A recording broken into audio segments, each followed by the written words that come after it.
Okey. So pagi ni kepada sahabat-sahabat kita yang mungkin ada yang sahabat yang baru, selamat datang pada yang baru. Okay, pada yang dah lama tu pun samalah, selamat pagi lah, selamat kita refresh ilmu. Itulah maksudnya kan. Kita pun jumpa seminggu sekali pun secara maya aje. Okey, untuk pengetahuan sahabat-sahabat mungkin yang baru masuk, yang baru tak biasa lagi dengan proses dengan kaedah Zoom ni. Okey, sebenarnya sebab tadi ada juga dengar tadi ada siapa yang tanya kan kelas ni sebenarnya macam mana kan. Okey, asal dia memang kelas ni secara fizikal lah dekat Surau Jabanu. Itu dia punya memang asal daripada 8 tahun dulu. Sebab dia dah kelas ni dah berjalan dah 8 tahun. Dah masuk tahun ni tahun yang ke-8. Okay, dah lama lah maksudnya. Dan kita pun memang buat di surau. Sebab kita sejak PKP ni sajalah yang ada secara online. Dan kemudahan yang ada tu kalau kita tak ambil peluang, kita pun akan stop macam tu lah. Belajar tu dia tergantung, dia benda tengah jalan. So ilmu tak boleh berhenti. Kita akan terus belajar. Cuma kaedah tu kita pandai-pandai lah cari nak guna kaedah macam mana kan. Tapi kata ilmu tak boleh berhenti belajar. Kita kena terus belajar. So pada kawan-kawan yang baru masuk, bengkel ni asal ni memang secara fizikal. Tapi oleh kerana sejakkan PKP, jawab PKP pun dah masuk 2 tahun. Kita pun tak jangka benda tu lama macam tu, dragging lama-lama ni pun tak tahu bila boleh berhenti pun. Tapi apa jadi pun, ilmu tetap berjalan, terutama ilmu Al-Quran. Dia tak akan berhenti. Semua yang akan dia berhenti tak berhenti tu diri kita lah. Ilmu tu tetap ada. Kita tu sendiri sama kita nak belajar lagi ke tak nak belajar lagi, itu atas diri kita. Dan atas rezeki Allah nak bagi. Okay. So kita tengok tadi admin pun ada update ke report. Kita beritahu adalah beberapa orang lagi peserta baru. Tapi macam mana pun peserta baru pun ada juga yang tak pernah masuk kelas lagi. Daftar tapi tak masuk kelas. Saya tak pastilah apa masalah ke apa. Ada masalah ke apa benda line ke apa benda. Kalau ada masalah tu, masalah teknikal ke apa, kena cuba cari jalan lah. Sebab bila perempuan dah daftar nak masuk nak belajar, kita kena bersedialah dengan diri kita ni. Dari segi teknikal memang semua orang ada masalah teknikal. Kadang pagi sound tak ada, line tak ada. Itu macam-macam, itu ada cabaran. Bila kita nak belajar secara online, inilah cabaran dia. Kalau belajar secara fizikal pula, biasalah kita nak datang kan, kita rosak, ada hal macam-macam benda. Semua benda nak cari ilmu, semua ada cabaran dia. Semua kita nak kan tak nak, sabar tak sabar, tu saja. Okey, sebab kalau kita nak, Allah akan pemudahkan. Apa cara pun ada jalan dia. Kalau kita nak lah. Kalau kita tak nak, tak ada lah. Okay. So itu je lah kalau peserta baru kelas ni memang fizikal. Tapi oleh kerana PKP dia akan jadi secara online. Kita ambil peluang apa yang boleh supaya ilmu tu tak terhenti. Okay. Sebab ilmu Al-Quran bukan semua orang dapat. Kita itu kena faham apa hakikat tu. Ilmu Al-Quran bukan semua orang dapat. Allah akan bagi pada siapa yang dia nak bagi. Itu kita kena tahu hakikat tu. Dan kalau bila kita tahu yang kita dipilih untuk belajar, ketahuilah bahawa Allah nak kita tahu ilmu tu dan kita boleh baiki diri kita sendiri. Dan bila kita dah kerti dah mahir, kita pun boleh sampai pada orang lain. Sebab memang Quran Allah ada janji dah, dia sampai kiamat pun tetap ada. Cuma manusia tu je, siapa yang dapat peluang untuk belajar tak belajar. Itu saja perbezaan dia. So kita kena clear tu. Sebab tu kita kena hadirkan dalam diri kita, ya Allah syukurnya aku dapat peluang untuk belajar. Kalau tak ada kan kita mati semalam, tak adalah kelas pagi ni.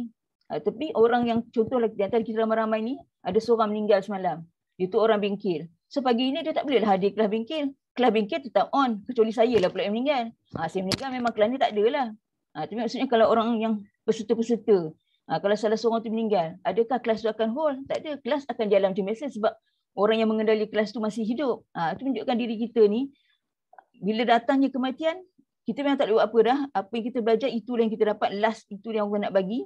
Tapi orang lain dia akan terus berjalan. Orang takkan hold untuk kita. Kita meninggal, tiba orang nak hold. Tak ada. Terus berjalan aja. Tunjukkan bila kita yang masih hidup ni, selagi ada peluang boleh belajar. Dan bila dapat satu ilmu, walaupun sikit, terus apply.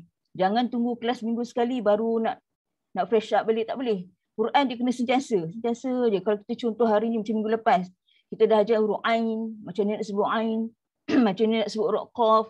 So bila kita selama hari ni, tak tepatlah bunyi tu, so kita nak praktis bagi dapat bunyi tu. Sebab apa? Ia melibatkan ibadah kita. Kalau kita punya bacaan Quran tak betul, sebutan huruf tak betul, nanti makna jadi lain. So tak boleh lah, berdosa lah macam tu. Okay? Sebab tu atas dasar kita ni sebagai orang pelajar yang awam, yang umum, yang biasa jenis level yang biasa bawah, kita bukan level jenis macam ulama yang tahu tafsir, tahu bahasa Arab yang tinggi, kita tak tahu benda tu. Tapi oleh kerana kita ni yang awam yang biasa, lagilah besar tanggungjawab kita untuk pastikan apa yang kita sebut, apa yang kita baca tu betul. Sebab apa kita tak boleh nak lari daripada peraturan yang Allah dah bagi. Sebab itu adanya ilmu tajwid. Kita belajar tajwid supaya kita elak pada kita jangan buat salah. Kita jangan benda tu tak dengung, kita pergi dengung. Benda tu panjang, kita pendekkan. Sebab tu kita belajar tajwid. Supaya kita boleh tahu kat mana peraturan-peraturan tu. Boleh, tak boleh, apa semua. Sebab tu tujuan kita belajar. Dan oleh kerana itulah, oleh kerana dalam solat kita ada ayat Quran. Dalam doa kita pun ada ayat Quran. Oleh kerana ada ayat Quran tu lah menyebabkan kita kena bagi make sure yang kita sebut tu betul. Bila betul barulah kita punya doa tu Allah terima. Apa yang kita hajat tu sampai cepat sebab betul tepat benda tu. Yes. Kalau tak betul address memang tak sampailah. Secara normal kita manusia biasa pun sama, kita order dekat Shopee macam-macam benda, order online, alamat pergi alamat rumah orang lain. Tapi memang takkan sampailah kat kita. Itu je simple analogi tu macam tu je lah. Okay. So sekarang ni sebelum kita pergi, hari ni saya dah kata minggu depan nak buat nun dan mim. Tapi oleh kerana tengok masih lagi sifat urut makhraj huruf tu masih berlaku kesilapan. Itu pun berdasar pada mereka yang bertalaki. Sebab bila orang yang bertalaki, dari situ kita boleh dapat tahu apa kelemahan-kelemahan yang ada. Itu orang yang bertalaki, daripada bertalaki bukan maksud orang bertalaki tu je buat salah. Maksudnya dia apply untuk semua lah. Sebab apa kesilapan tu semua orang pun boleh buat. Tapi sebenarnya kita nak supaya elak lah benda berlaku kesilapan tu. Okay. So bila kita sebut kita nak belajar nun dengan mim, nun dengan mim ni ada satu bab yang besar. Tapi sebelum nak masuk bab yang besar tu, yang biasa, bukan kata biasa, makhraj sifat ni sangat penting. Kalau kita tak boleh bezakan mana huruf yang isti'la, huruf yang tinggi, huruf yang rendah, dia akan mengganggu semua cara proses baca Quran kita. Memang akan jadi salah. Memang confirm salah. Kalau kita tak tahu khaf, huruf qaf dengan huruf kaf bertukar-tukar, confirm salah. Kalau kita tak tahu sad dengan sin pun confirm salah. So takkan kita nak sama lama nak baca Quran dah huruf tu beribu-ibu kali kita akan jumpa, kita akan buat maintenance yang salah. Tak boleh. Okay, sebab itulah Imam Ibnu Jazari, kata imam yang untuk yang mengarang buku kitab Muqaddimah, buku tajwid lah, dia di antara ulama besar untuk ilmu tajwid. Dia kata ada 3 golongan manusia yang baca Quran ni. Orang baca Quran ni ada 3 jenis spesies lah, kata spesies, golongan lah, 3 golongan. Pertama, orang tu dia belajar, dia nak belajar, dia belajar, lepas tu dia cari guru, tu dia macam sentiasa. Lepas belajar ni dia belajar lagi, dia macam dia upgrade lah diri dia sendiri. Itu ada golongan yang pertama, ada orang jadi macam tu. Dia dah masuk kelas, dia dah belajar habis, okey dia pergi dengan guru lain pula, dia belajar lagi apa semua, itu dah habis. Tapi ingat bila kita nak belajar, jangan campur-campur satu guru dalam satu masa. Settlekan dengan guru tu habis satu pelajaran lah, satu sesi ke apa, dah habis khatam ke apa semua, baru pergi dengan guru lain. Jangan kita nampak sangat nak belajar, ada semangat belajar, tapi pagi belajar dengan guru ni, tengah hari kan guru lain, petang kan guru lain, dan kita sendiri confused. Kita sendiri yang buat diri kita confused. Kata contoh, kita belajar mat asli, penerangan guru yang pertama, okey, kita boleh faham. Tiba tengah hari masuk kelas online, apa lain pula.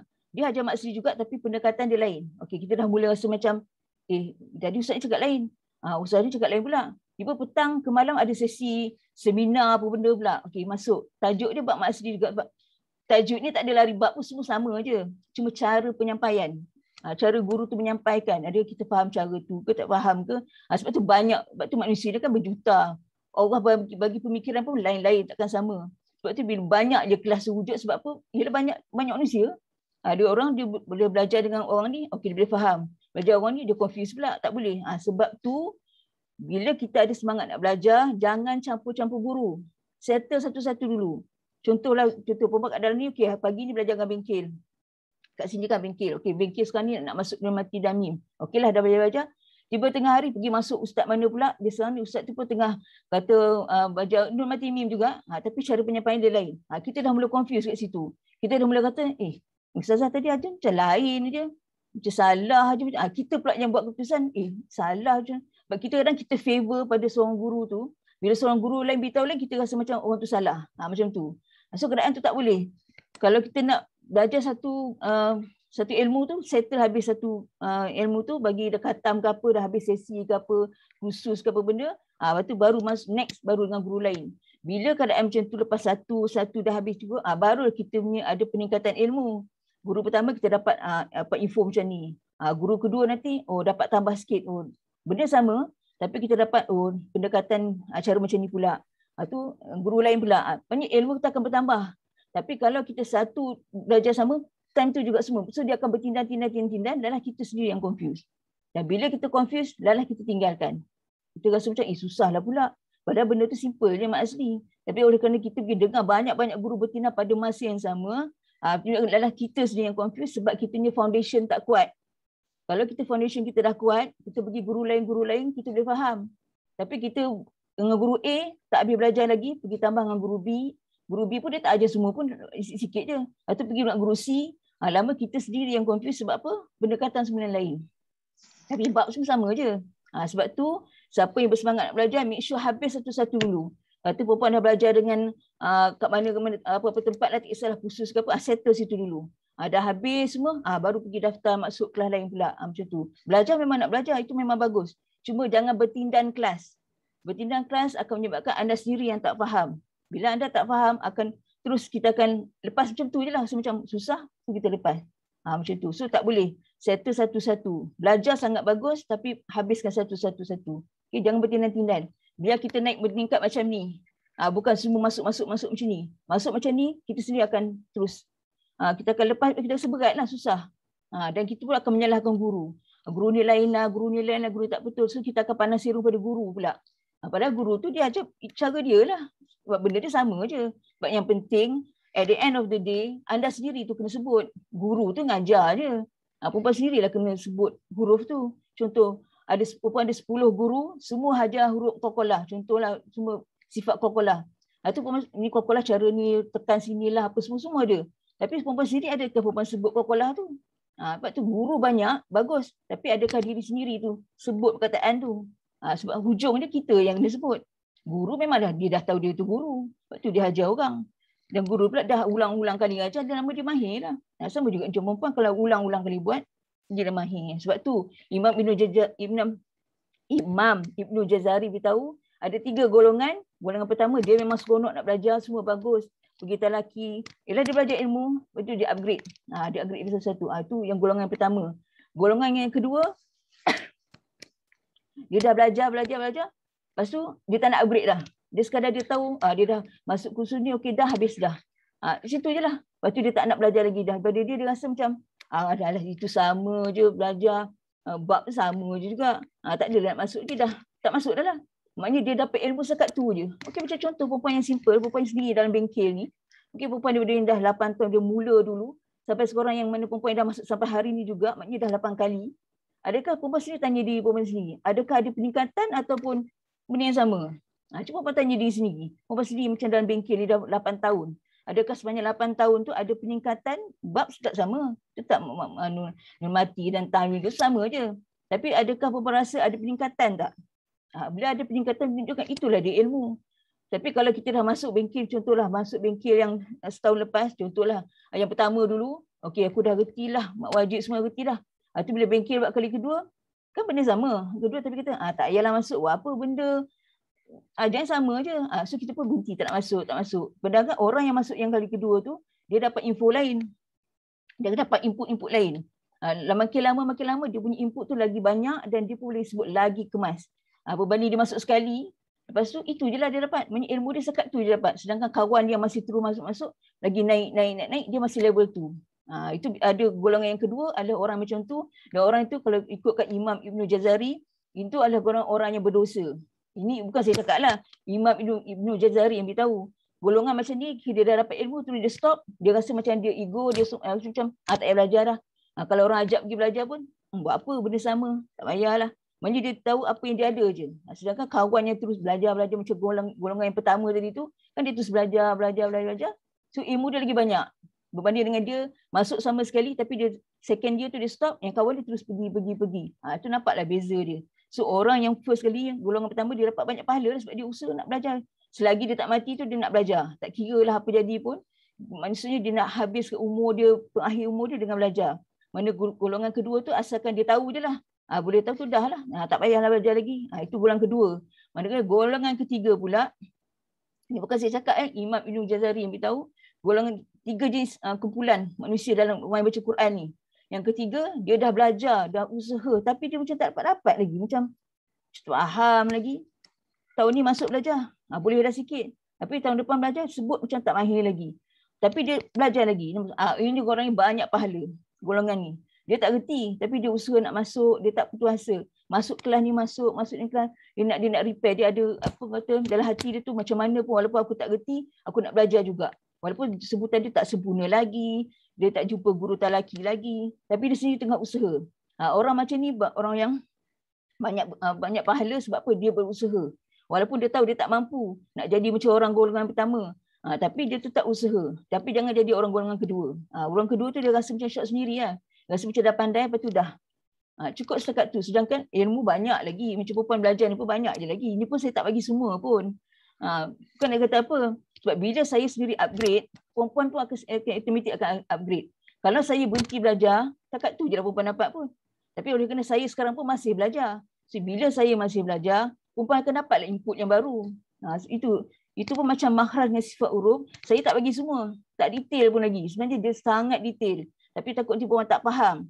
Tapi oleh kerana yang level buat masa ni, dan mana apa perempuan yang dia masuk dah lama tu, insya-Allah perempuan akan lama-lama pun akan jadi faham lah lagi. Pada mungkin baru first time masuk ni, mungkin rasa macam tak pernah dengar ke apa, mungkin rasa macam berat. Tapi lama-lama bila kita faham keadaan tu, buat insya-Allah sebutan tu betul. Golongan. So kita pilihlah sendiri, kita boleh nilai dari diri sendiri, kita ni kat golongan yang mana? Golongan 1 ke, golongan 2 ke, golongan 3. Tu perempuan boleh tak payah jawab apa-apa. Perempuan sebut diri sendiri je lah. Okey, perempuan sebut bukan kita sebut, kata nilai diri sendiri je lah. Aku ni golongan 1 ke, 2 ke, golongan 3. Itu je. Itu orang kata 3 golongan manusia yang baca Quran. Bukan kita dalam ni je. Siapa-siapa lah manusia yang baca Quran.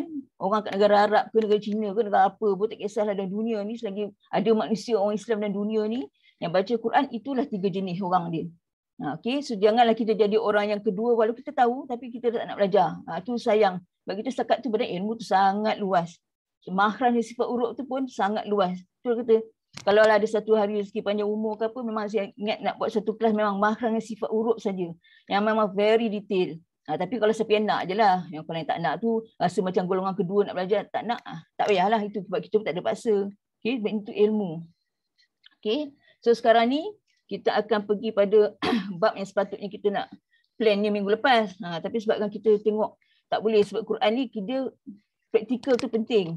Kalau kita fokus teori tapi masa ni tak tahu bunyi dia macam mana, angin dia lepas ke tak lepas, melantun ke tak melantun. Itu bendanya. Kalau kita semua teori dalam buku, itu teori. Tapi sebenarnya apa yang nak buat? Teori tu kita kena realisasikan untuk jadi untuk praktikal. Okay, so bila kita nak praktikkan benda tu, kita kena ikut sebiji yang teori tu cakap. Sebab teori tu bukan kita reka-reka sendiri, itulah ulama yang tulis daripada kitab. Kalau dia kata lidah tu perlu diangkat ke tekan ke langit, kita punya lidah tu ke melengkung, itulah semua apabila ulama dah praktis lidah tu sebut memang betul ada macam melengkung, itulah bendanya kita nak kena buat rasa macam tu. Okey. So sekarang ni bila kita kata nak masuk nun dan mim mati, okey, nun dan mim mati. Nun dan mim adalah huruf hijaiyah. Okay, kita kena clear dulu. Makhraj dan sifat huruf tu satu bab yang perempuan mesti kena praktis. Kalau ada masalah huruf kaf ke, ada masalah huruf qaf ke, huruf ain tu, utama huruf ain, praktis banyak kali. Ain tu, bila sebut ain, kita punya suara tu turun ke bawah. Ain, jangan pergi ke hidung.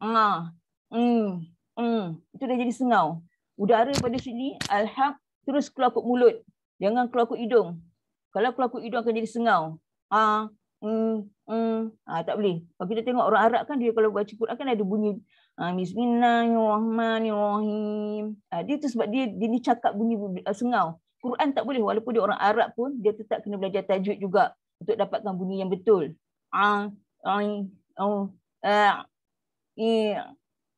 Bunyi ain tu. Bunyi ain tu yang kita punya kata epiglottis tu, kita kena gerakkan dia untuk dapatkan bunyi. Kalau kita tak gerakkan dia, takkan dapat bunyi ain tu. Sebab tu huruf ain kena praktis. Okey. Kena clear tu Perempuan mesti kena praktis makhraj dengan sifat. Dua perkara tu tak boleh dipisahkan. Kita kena sedar mana dia keluar, lepas tu automatik dia punya sifat tu akan terjadi dengan sendiri dah. Okay, contohlah kalau huruf qaf. Kita dah revise sikit, ada yang minggu lepas ada yang tak datang pun kan. Tak masuk kelas kan. Okey, kita kata contohlah huruf qaf. Macam mana huruf qaf dengan huruf kaf? Makhraj dia dekat je. Qaf pangkal lidah. qaf belakang, kaf depan sikit aja. Okay, apa mungkin nak beza tu? Okay, kalau tu huruf qaf, aq. Bila kita naikkan pakai lidah, kita punya lidah tu macam melengkung. Tapak lidah kita tu, kita punya lidah tu, dia macam melengkung. Bila melengkung, udara yang lalu dia macam kumpul kat sini. So bila kita naikkan pangkal lidah, belakang tu naik, ak, ak. Itu tempat keluar, itu makhraj dia. Tapi bila udara dah terkumpul kuat sangat, dia akan melantun bunyi dia, ak, ak. Itu barulah jadi sifat dia qalqalah. Itu bila kita tahu mana makhraj tempat keluar qaf, oleh kerana udara, itu yang kita kena faham tu. Udara yang terkumpul tu, kita dah sekat bunyi, ak, ak. Cuba apa sini rasa, bila kita sebut ak, kita dah tutup ruang udara. Bila ruang udara dah tutup, kat situ area yang lidah yang melengkung tu, ada udara yang kuat, tekanan yang kuat. Bila tekanan yang kuat, dia akan melantun. Ak, ak. Itulah dia sifat qalqalah. Sebab tu sifat dengan makhraj dia tak boleh pisah. Bila berlaku dia keluar, automatik dia akan keluarlah sifat dia. Dia keluar angin ke, dia melantun ke. So dua perkara tu tak boleh dipisahkan dan memang kena mahirkan. Mana-mana huruf yang tak mahir, mesti kena praktis. Okay. So, okay, huruf hijaiyah, huruf alif sampai huruf ya ni, adalah huruf orang bangsa Arab lah. Bangsa Arab kan sebut huruf hijaiyah ni. Alif, ba, ta ni semua dalam persikapan dia, bahasa Arab. Okay, huruf-huruf ni kalau kita sebut sebiji, tak ada masalah. Okey je. Alif, ba, ta, sa, jim. Biasa je, boleh sebut, tak ada masalah. Tapi bila huruf-huruf ni dia bertemu. Contoh kita nak belajar huruf nun dengan mim kan, hukum nun mati dan mim. Tiba contoh huruf nun jumpa dengan huruf ba. Bila dia dah berjumpa-jumpa tu, kalau dia sebut sebiji ab, an, ab, an, ba. Contohlah nun mati jumpa dengan ba. Ba tu balik atas. An, ba.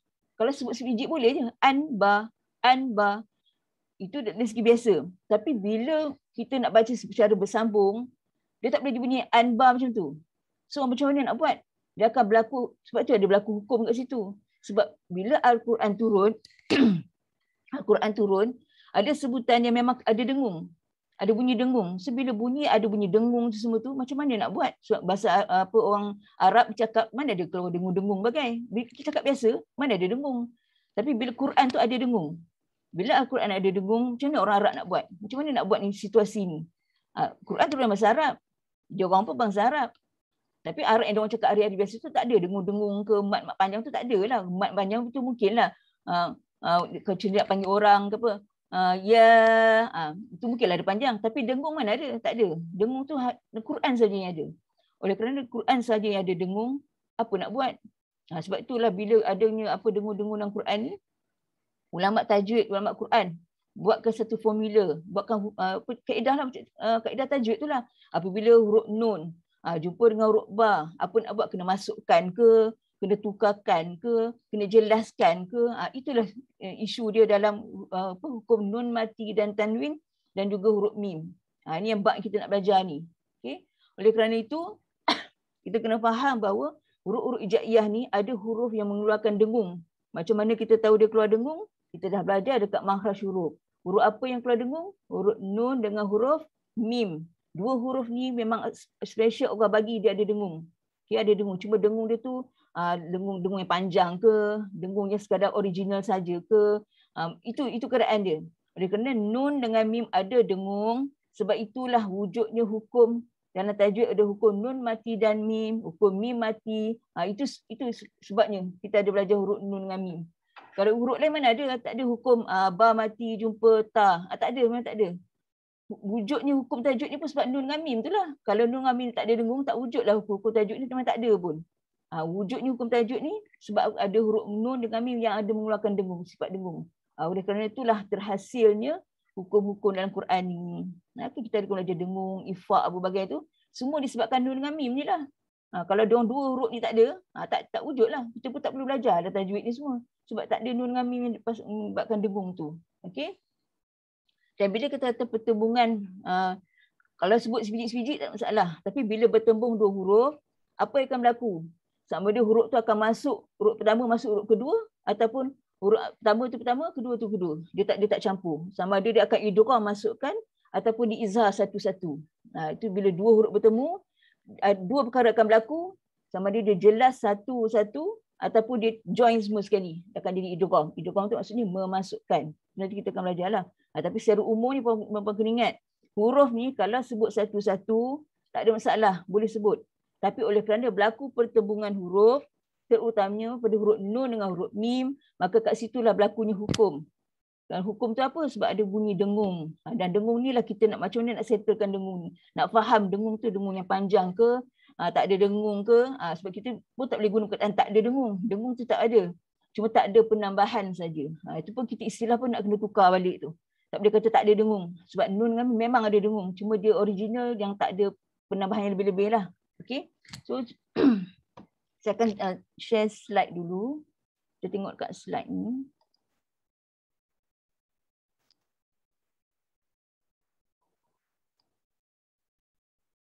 Okey. Nampak skrin? Menguasai nun dan mim, persamaan dan fungsinya. Nampak Tak nampak, tak keluar. Tak nampak belum lagi? Belum. Belum lagi Ustazah. Dah nampak? Okey dah. Okay. Dah ada Ustazah. Okey. Okey, sekarang kita tengok tajuk dia menguasai nun dan mim. Kenapa kita tulis pula W double I? Sebab kita nak sebut dia nun, mim. Kan kalau kita eja pun nun, waw, nun. Mim, ya, mim, mim. So kita nak ikut sebiji je lah. So kita nak ada peningkatan. Sebab kita sebut pun nun, mim. Kita tak sebut nun, mim. Kita tak sebut macam tu kan. So kita pun dari segi ejaan pun kita tukarlah menjadi nun dan mim. Okay, persamaan dan fungsinya. So hari ni kita fokus pada huruf nun dengan mim. Sebab ni kita nak masuk bab hukum. Makhraj dengan sifat huruf tu adalah makhraj yang kita memang kena mahirkan. So bila kita dah mahir, kita nak masuk hukum dia pula. Okay. Oleh kerana sifat dia orang ni lah yang wujudlah hukum ni. Okay. Huruf nun, mim. Okay. Nun dengan mim. Okay. Apakah persamaan huruf nun dengan mim? Nak kita eja nun, ejaan mim. Okay. Ini kolom nun, kolom mim. Dari segi sifat huruf, apakah persamaan dia? Istifal, dia pun istifal. Sama. Istifal, dia pun istifal. Jahar, dia pun jahar juga. Infitah, mim pun infitah. Izlaq, dia pun izlaq. Tawassut, dia pun tawassut. Gunah, dia pun gunah. Sama je. Tengok. Mim dengan nun ni sifat huruf yang sama. Makhraj pun, dia pun khayshum, dia pun khayshum sebabkan dengung tu. Dan ini cuma beza dia keluar pada lisan, mim keluar pada asyafatain. Itu beza dia. So oleh tu kita kena faham bahawa huruf nun dengan mim dia punya banyak persamaan. Sebab tu ada wujudnya hukum nun dengan mim. Sebab dia punya sifat pun sama. Semua sama. Dia tally semua sama. Dia lah istifal, dia rendah. Lidah tak perlu angkat ke belakang. Kita sebut an. Sampai kita sebut ni perempuan buatlah sendiri untuk rasa. Istifal.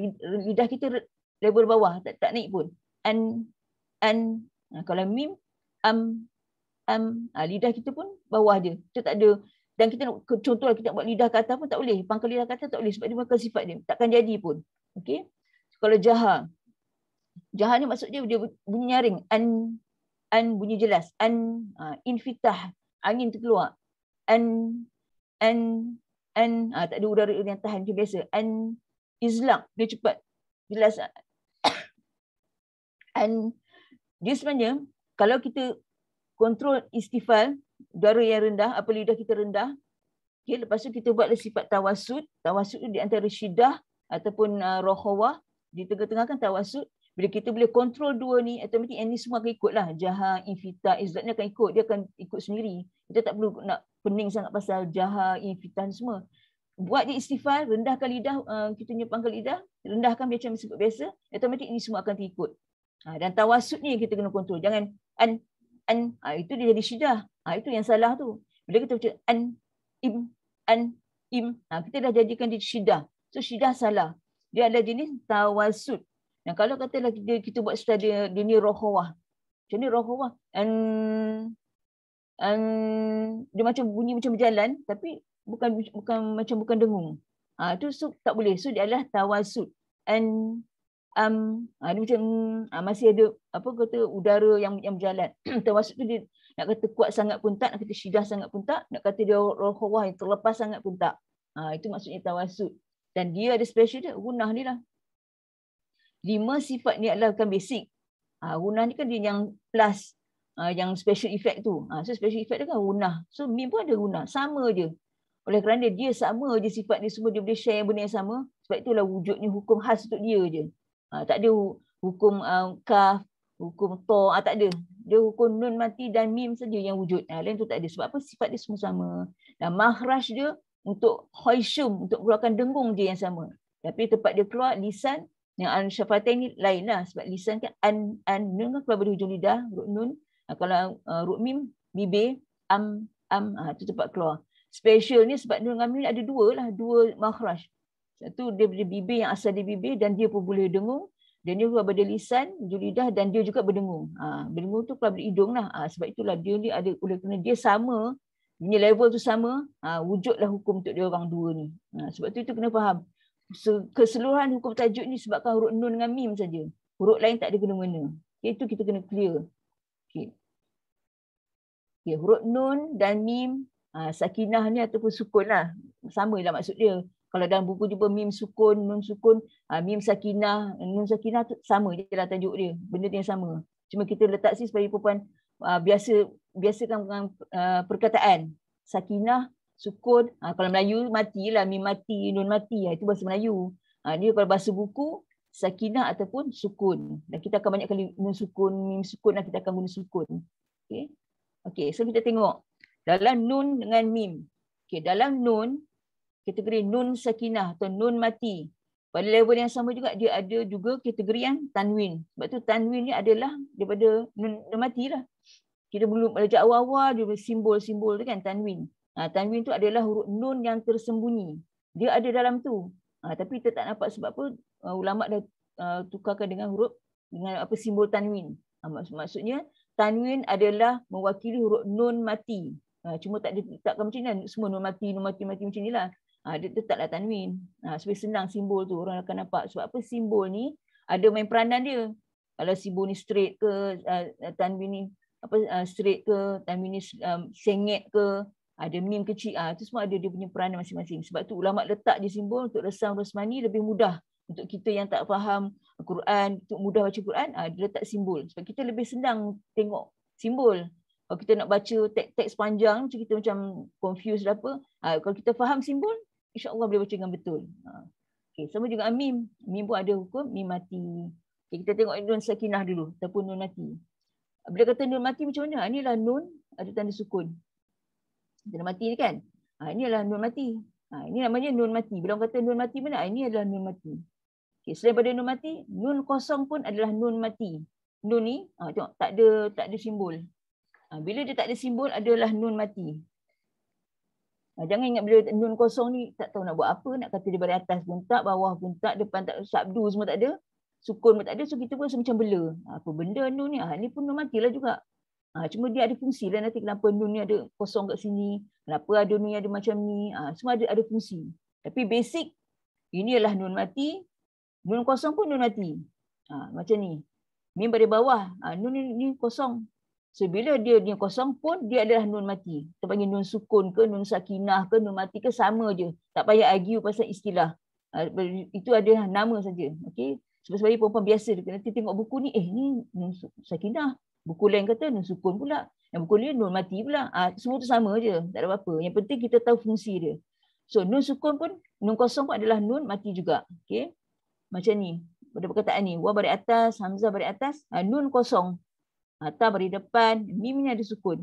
Maksudnya semua orang dapat simbol. Semua ada simbol. Atas ke bawah ke depan. Tapi nun ni kosong. Tengok nun ni kosong.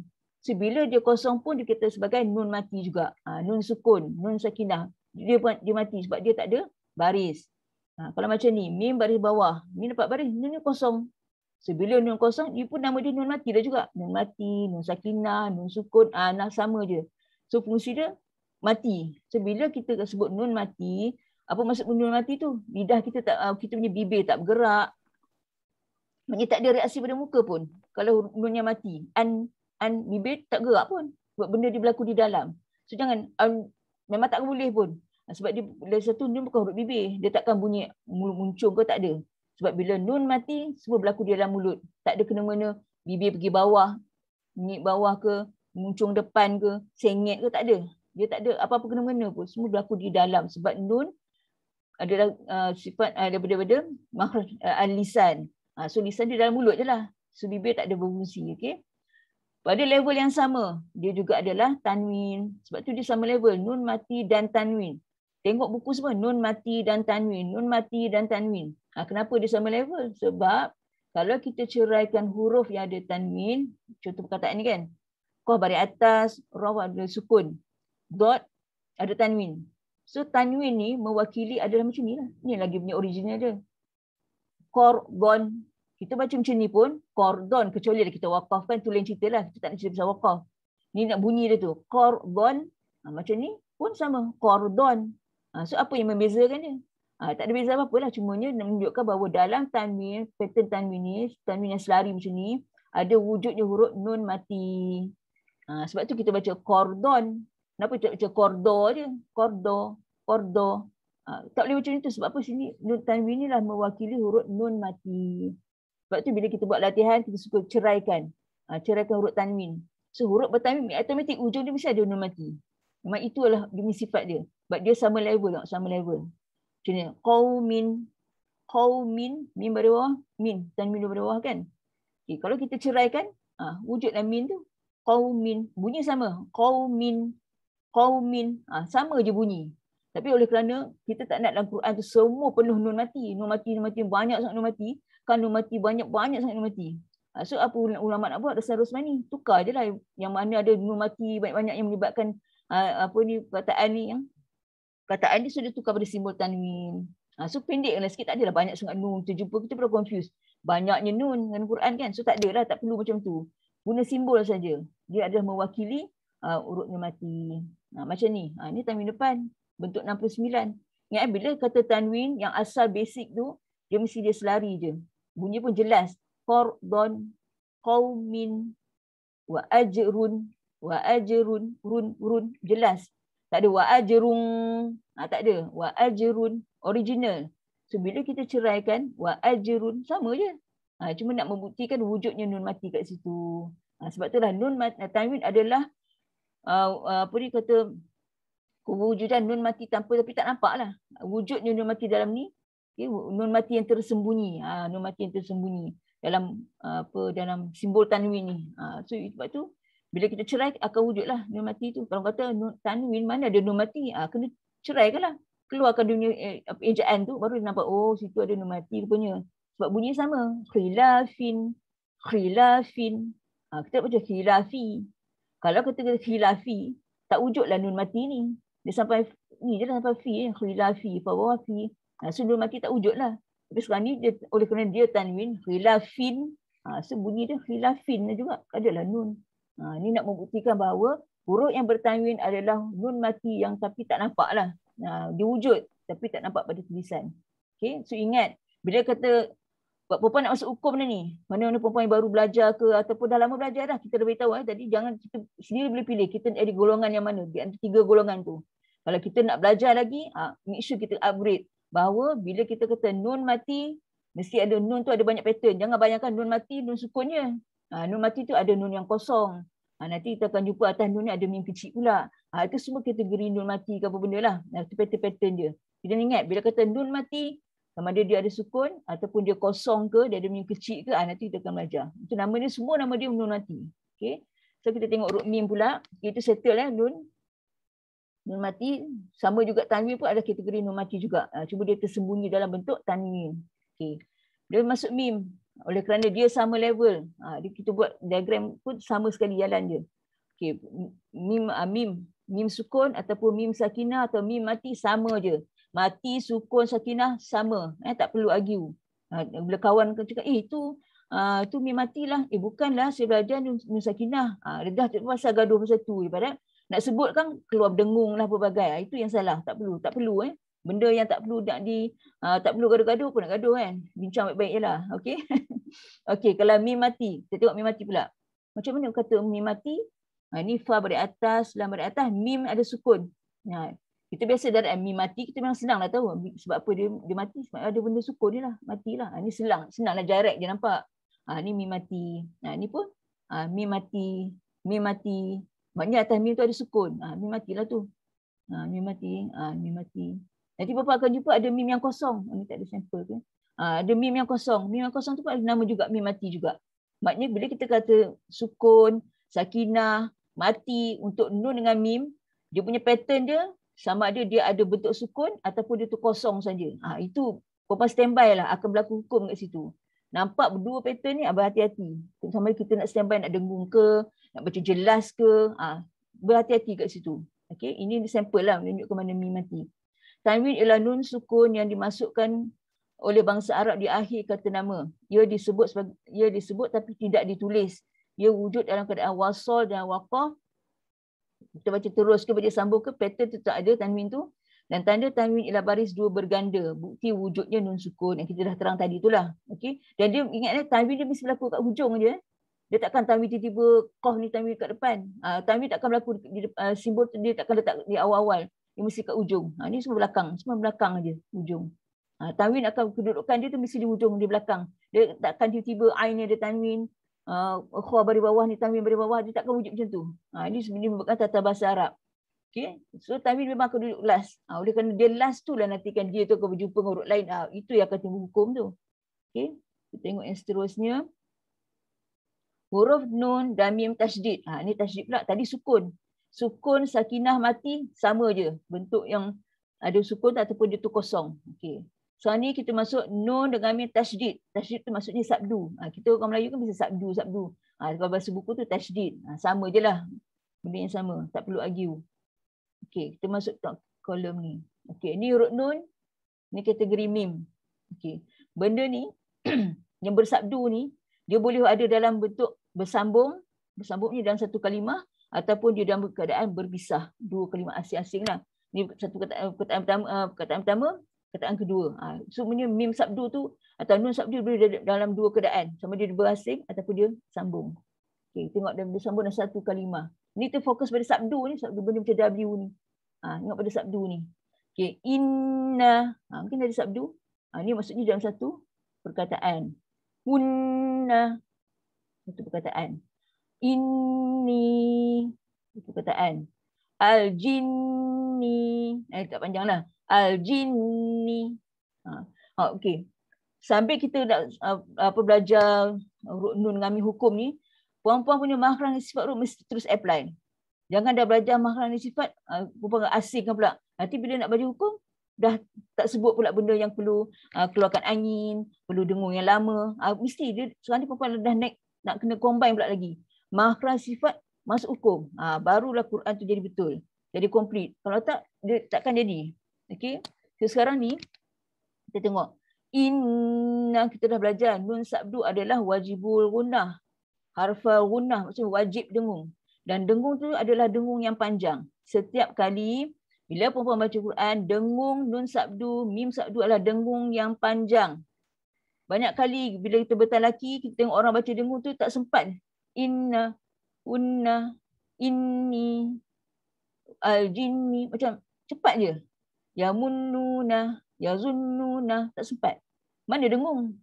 Tak boleh. Bila wajibul gunnah, nun sabdu, mim sabdu macam ni. Amma, hammat, al-yammi, ummiyuna, summu. Dengung tu dengung yang panjang. Okey, dari segi buat dengung ni, ya, dia bergantung pada guru. Kalau guru tu kata baca dengan dua harkat, nak tahu dua harkat tu kadar macam mana, bergantung pada guru tu lah. Kalau guru tu kata, kalau kita baca anna, pada guru tu rasa dua harkat tu dah cukup. Pada dia dah cukup-cukup lah. Tapi kalau setengah guru, tak cukup. Dia kena lebih lagi. Inna, inni. Pada dia rasa itu baru cukup. Itulah dia punya kecukupan. Itulah panjang dia. Dia bergantung pada guru. Macam saya nak dengung yang panjang. Sebab tu orang yang bertalaki dengan saya selalu kata, panjang lagi. Tak cukup tu, dengung tak cukup. Sebab apa? Dengung tu tak habis lagi. Sebab kalau kita jenis macam cepat, kita nak tak tahu, tak boleh beza dengan hukum yang ada izhar. Kalau izhar kan kata nun mati lah. Ini ada sabdu. Kalau nun mati. Inna atau in, an, un. Tapi kita in, ada lebih-lebih pula. Kalau inna, tu kan lama sikit. Sebab tu nak beza. Bila dia akan berlaku, mungkin sebiji tak perasan. Tapi bila kita dah baca dalam satu ayat ke apa, baru kita nampak. Kenapa dengung dia sama pendek dengan dengung yang izhar? Kenapa hukum dia macam sama je bunyi dia? Kat situ baru kita perasan. Sebiji mungkin okey je boleh sebut inna, kunna. Kita rasa macam dah lama. Tapi bila kita jumpa pula huruf yang ada sukun, yang sukun yang tadi tu an, in, un. Kat situ pula kita in, an, in, dah lebih-lebih. Pun tak boleh. Sebab itulah kadar dengung tu bergantung pada guru. Kalau guru rasa 2 harakat tu anna dah cukup, itu pulanglah. Kalau guru kata okey, okey lah.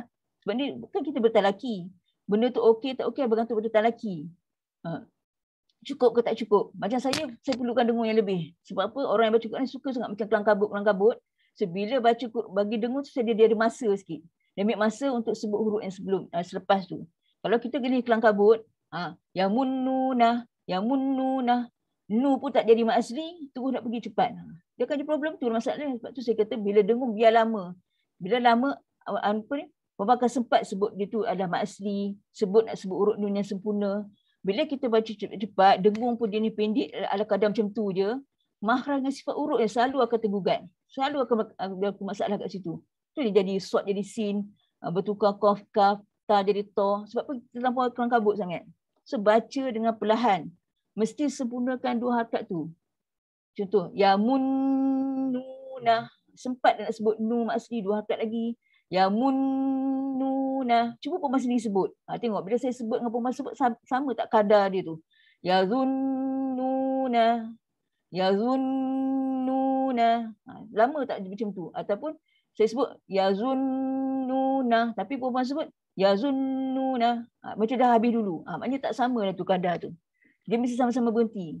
Contoh macam ni. Amma hammat al-yammi ummiyuna. Itu dengung lama yang saya nak bila bertalaki.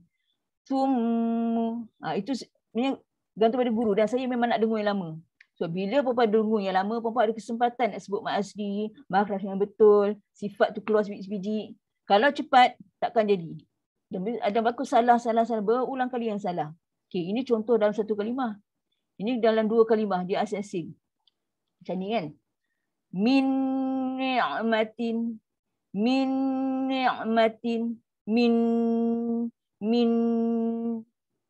kan lama.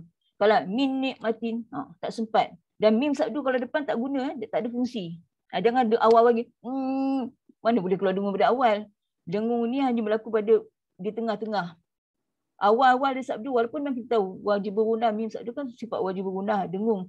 Tapi dengung dia tak berfungsi kalau dia tu awal-awal. Ini dia akan berfungsi kalau sebelum dia ada huruf lain.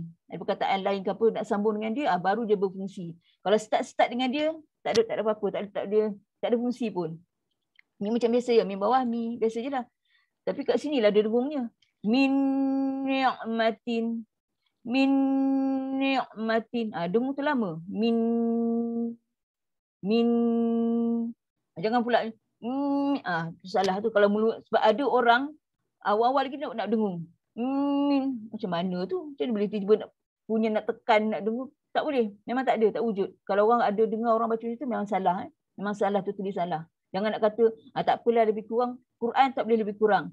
1, 2, 2,5 ke apa semua sama tepat saja. Dan kita tak boleh kompromi. Bolehlah tu.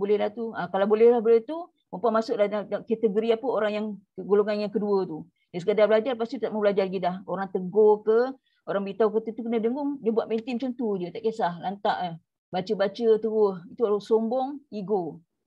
Cakap terang aja. Kalau orang yang nak belajar, dia walaupun dia dah pandai, mahir lah, dia dah hebat macam mana pun, tapi bila kita tegur, dia boleh terima dan dia pun perbaiki, itulah orang golongan nombor 1. Kalau orang yang golongan nombor 2, kita dah tegur, dia dah cuba dah buat dengung, tiba minggu depan, dia dah cuba dah praktis kat rumah pun sama, tapi dengung dia tak sampai lagi. Mat pun macam terlanggar-langgar, tapi dia terus continue belajar. Itu golongan yang ketiga. Maksudnya dia usaha, nak buat juga. Nak cari sampai boleh dapat bunyi tu. Itu orang yang golongan ketiga, banyak pahala sebab dia berusaha. Dia tak putus asa. Golongan kedua tu dah jangan nak syok sendiri. Rasa macam dah pandai, bila tegur, dengung apa tak cukup tu lebih lagi. Okey, dia dengung time tu je. Lepas tu esok ke apa dia buat macam biasa. Kita tegur pun baca, tak tahu, direct aja. Itu adalah orang sombong nak ikut, jangan jadi kumpulan kedua. Kalau perempuan rasa perempuan golongan kedua, keluar daripada golongan tu, masuk golongan satu atau golongan ketiga. Itu saja. Cakap direct terus. Okay, sini, okay. Macam ni kalimah pertama, kalimah kedua. Ini ada pertemuan hukum lah. Kita tak boleh hukum lagi, dia nak beritahu. Apa benda sabdu ni boleh berlaku dalam keadaan dua kalimah pun boleh. Dan bila dia bertemu dua kalimah pun akan berlaku dengung juga kat situ. Dan dengung dah dengung yang lama. Mimma.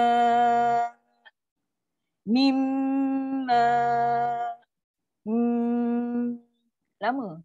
Bila kita dengung yang lama, kita rasa puas bunyi dengung tu. Kalau mimma, tak sempat.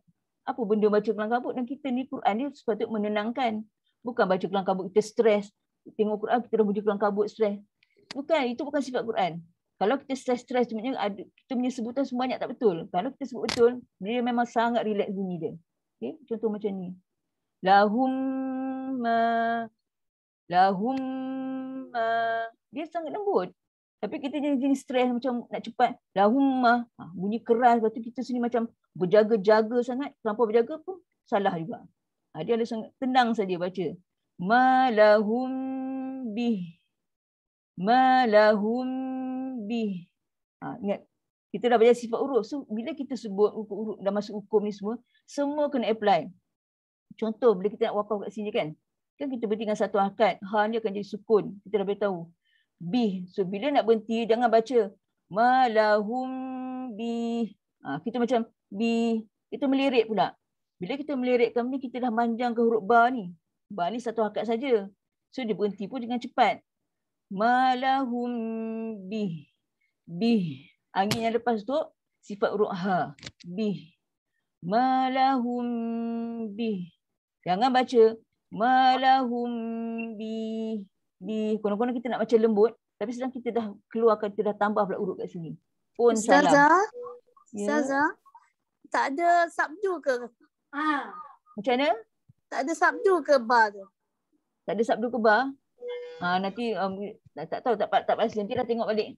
Tapi maksudnya bila mim mati jumpa ba, dia ada dengung kat sini sebab mim ni mim yang kosong. Malahum bih. Tapi bila mim mati jumpa ba, tak perlu bersabdu pun. Ini adalah hukum dengung. Hukum dengung. Mim mati jumpa ba. Ifaq syafawi. Okay, ini sampel untuk bila mim dengan nun yang bersabdu. So dengung dia adalah dengung yang lama. Kita tengok slide seterusnya. Okey. Inilah gunah tadi tu. Gunah tu maksud dia dengung. Dengung tu bahasa Melayu lah tu. Dengung-dengung kan. Okey, dalam bahasa Quran dia, bahasa tajuk dia gunah, al-gunah. So gunah ni berlaku dalam dua keadaan. Satu adalah asal huruf dia. Maksudnya huruf tu. Satu lagi adalah sifat. Kan kita belajar sifat huruf, ada sifat gunah. Yang bahagian kategori yang sifat tunggal tu, yang ada special effect tu kan. Tu kita beri sifat. Okey, gunah ni sendiri adalah sama dia tu adalah asal huruf. Sekadar gunah yang ada padanya. Pendek harakatnya dengan jelas izhar berlaku dalam percakapan orang Arab. Maksudnya huruf nun kan kita tu an, am, kan pendek aja, pendek harakat, tak ada an, tak ada kan an, sekadar gunah yang ada padanya, ini original bunyi. Dan orang Arab cakap biasa je lah an, tapi bila kata dalam kategori sifat pula, menjadi hukum kepada nun sakinah dan tanwin. Hukum nun mati tadi dan tanwin, itulah sifat gunah. Kat situ ada gunah. Harakatnya boleh dipanjangkan. Sebab tu kita cakap tadi dengung panjang lagi, tambah lagi dengung, tak cukup dengung pendek. Kat situ kita boleh suruh panjangkan lah macam tadi, mim sakdu kan. Anna, itulah sifat. Sebab tu kita kata panjang lagi.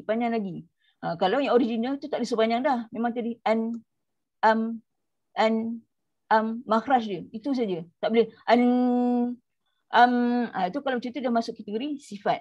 Sebab tu ingat, gunah ni dengung tu dia ada satu kategori, dia adalah dia bagi pada dua. Satu adalah sifat dia sendiri, nun dengan mim tu ada sifat original, dan satu lagi adalah sifat yang tambah bila berlaku pertembungan dua huruf dia nun mati jumpa huruf apa-apa ke, mim mati jumpa huruf apa-apa ke, kat situ kita boleh panjangkan dia punya dengung tu. Sebab tu kita suruh dengung panjang dan hanya berlaku dalam Quran. Quran saja yang ada dengung. Sebab tu bila orang baca Quran dia tak dengung, sebab tu kita selalu kata kenapa tak dengung, dengung panjang. Itu macam malah nak dengung ala kadar. Kenapa baca macam tu? Sebab dengung ni Quran saja yang ada. Kita cakap biasa tak ada dengung-dengung ni. Sebab tu bila kita kena sempurnakan baca sebutan dengung tu, gunah tu. Sebab Quran saja yang ada. Kalau kita tak ada dengung, tak adalah nama dia Quran. Jadi macam cakap bahasa Arab je lah. Percakapan orang Arab biasa. Sedangkan ni ingat, itu Al-Quran. Orang Arab sendiri pun kena belajar tajwid untuk dapatkan bunyi. Sebab Quran tu turun dengan sebiji bunyi macam tu. Kita yang kena follow. Bukan yang ikut suka hati lah. Tak nak dengung lah, ikut suka je. Tak boleh, tak ada suka-suka. Kita yang kena follow. Okay. Tempoh panjang gunah, itu dengung tu, bagi nun dan mim sama ada berbaris atau bersukun berbeza mengikut keadaan kedua-duanya apabila bertemu dengan huruf ijaiyah selepasnya. Ulama tajwid berbeza pendapat tentang kadar panjang harakat, iaitu 2 harakat melebihi kadar asal gunah atau bergantung pada guru. Yang kita sebut tadi itulah. Kepada guru kerana ianya tidak sama dengan kadar panjang mat. Okey. Bila kita kata, contoh, kita kan tengok dalam buku, dengung 2 harakat. Selama ni pun kita dalam bengkel pun sebut, dengung 2 harakat, 2 harakat. So 2 harakat tu, tak boleh nak samakan 2 harakat macam asli, dengung, macam tu, kiraan dia tu.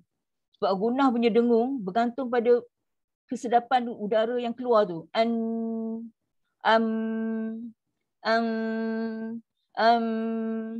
Kesedapan yang keluar tu, udara yang lalu tu, panjang mana, semua gantung pada kita nak kontrol. Kalau kita nak kata 2 tu susah nak kira, macam kata kita kira mat tu macam mat asli 2 harakat. Ma. Boleh kira ma. Kalau mat jaiz, ma. Kita boleh sukat je tu. Tapi kalau dengung, kita nak sukat dia agak susah sebab dia macam kita dah agak-agak sedap nak keluar, kita dah macam dah stop.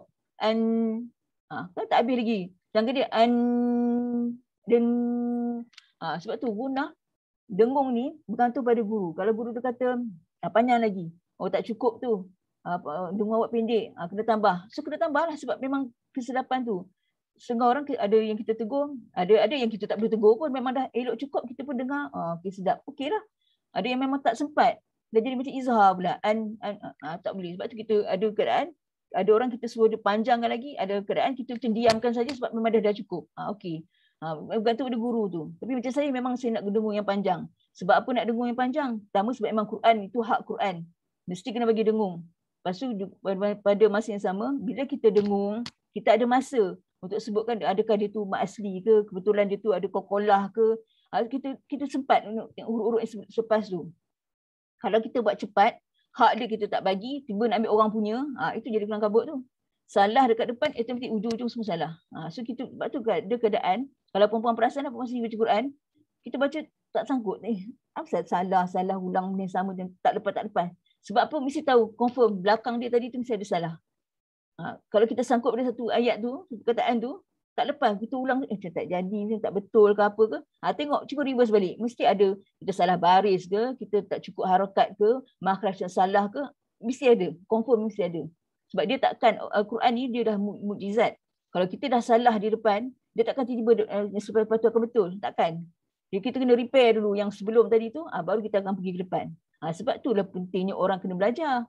Kalau dia tak belajar, orang yang dia tak belajar, dia nak baca Quran tapi tajuk semua tak nak belajar lah. Nak baca sendiri, suka hati, tengok je lah video ke apa. Dia akan rasa syok sendiri. Dia baca syok je lah, macam betul je. Tapi bila kita bertalaki, punyalah nak sebut bismillah pun, awal-awal lagi dah kena tegur. Tu angin tak lepas tu. Dia jangan tebal.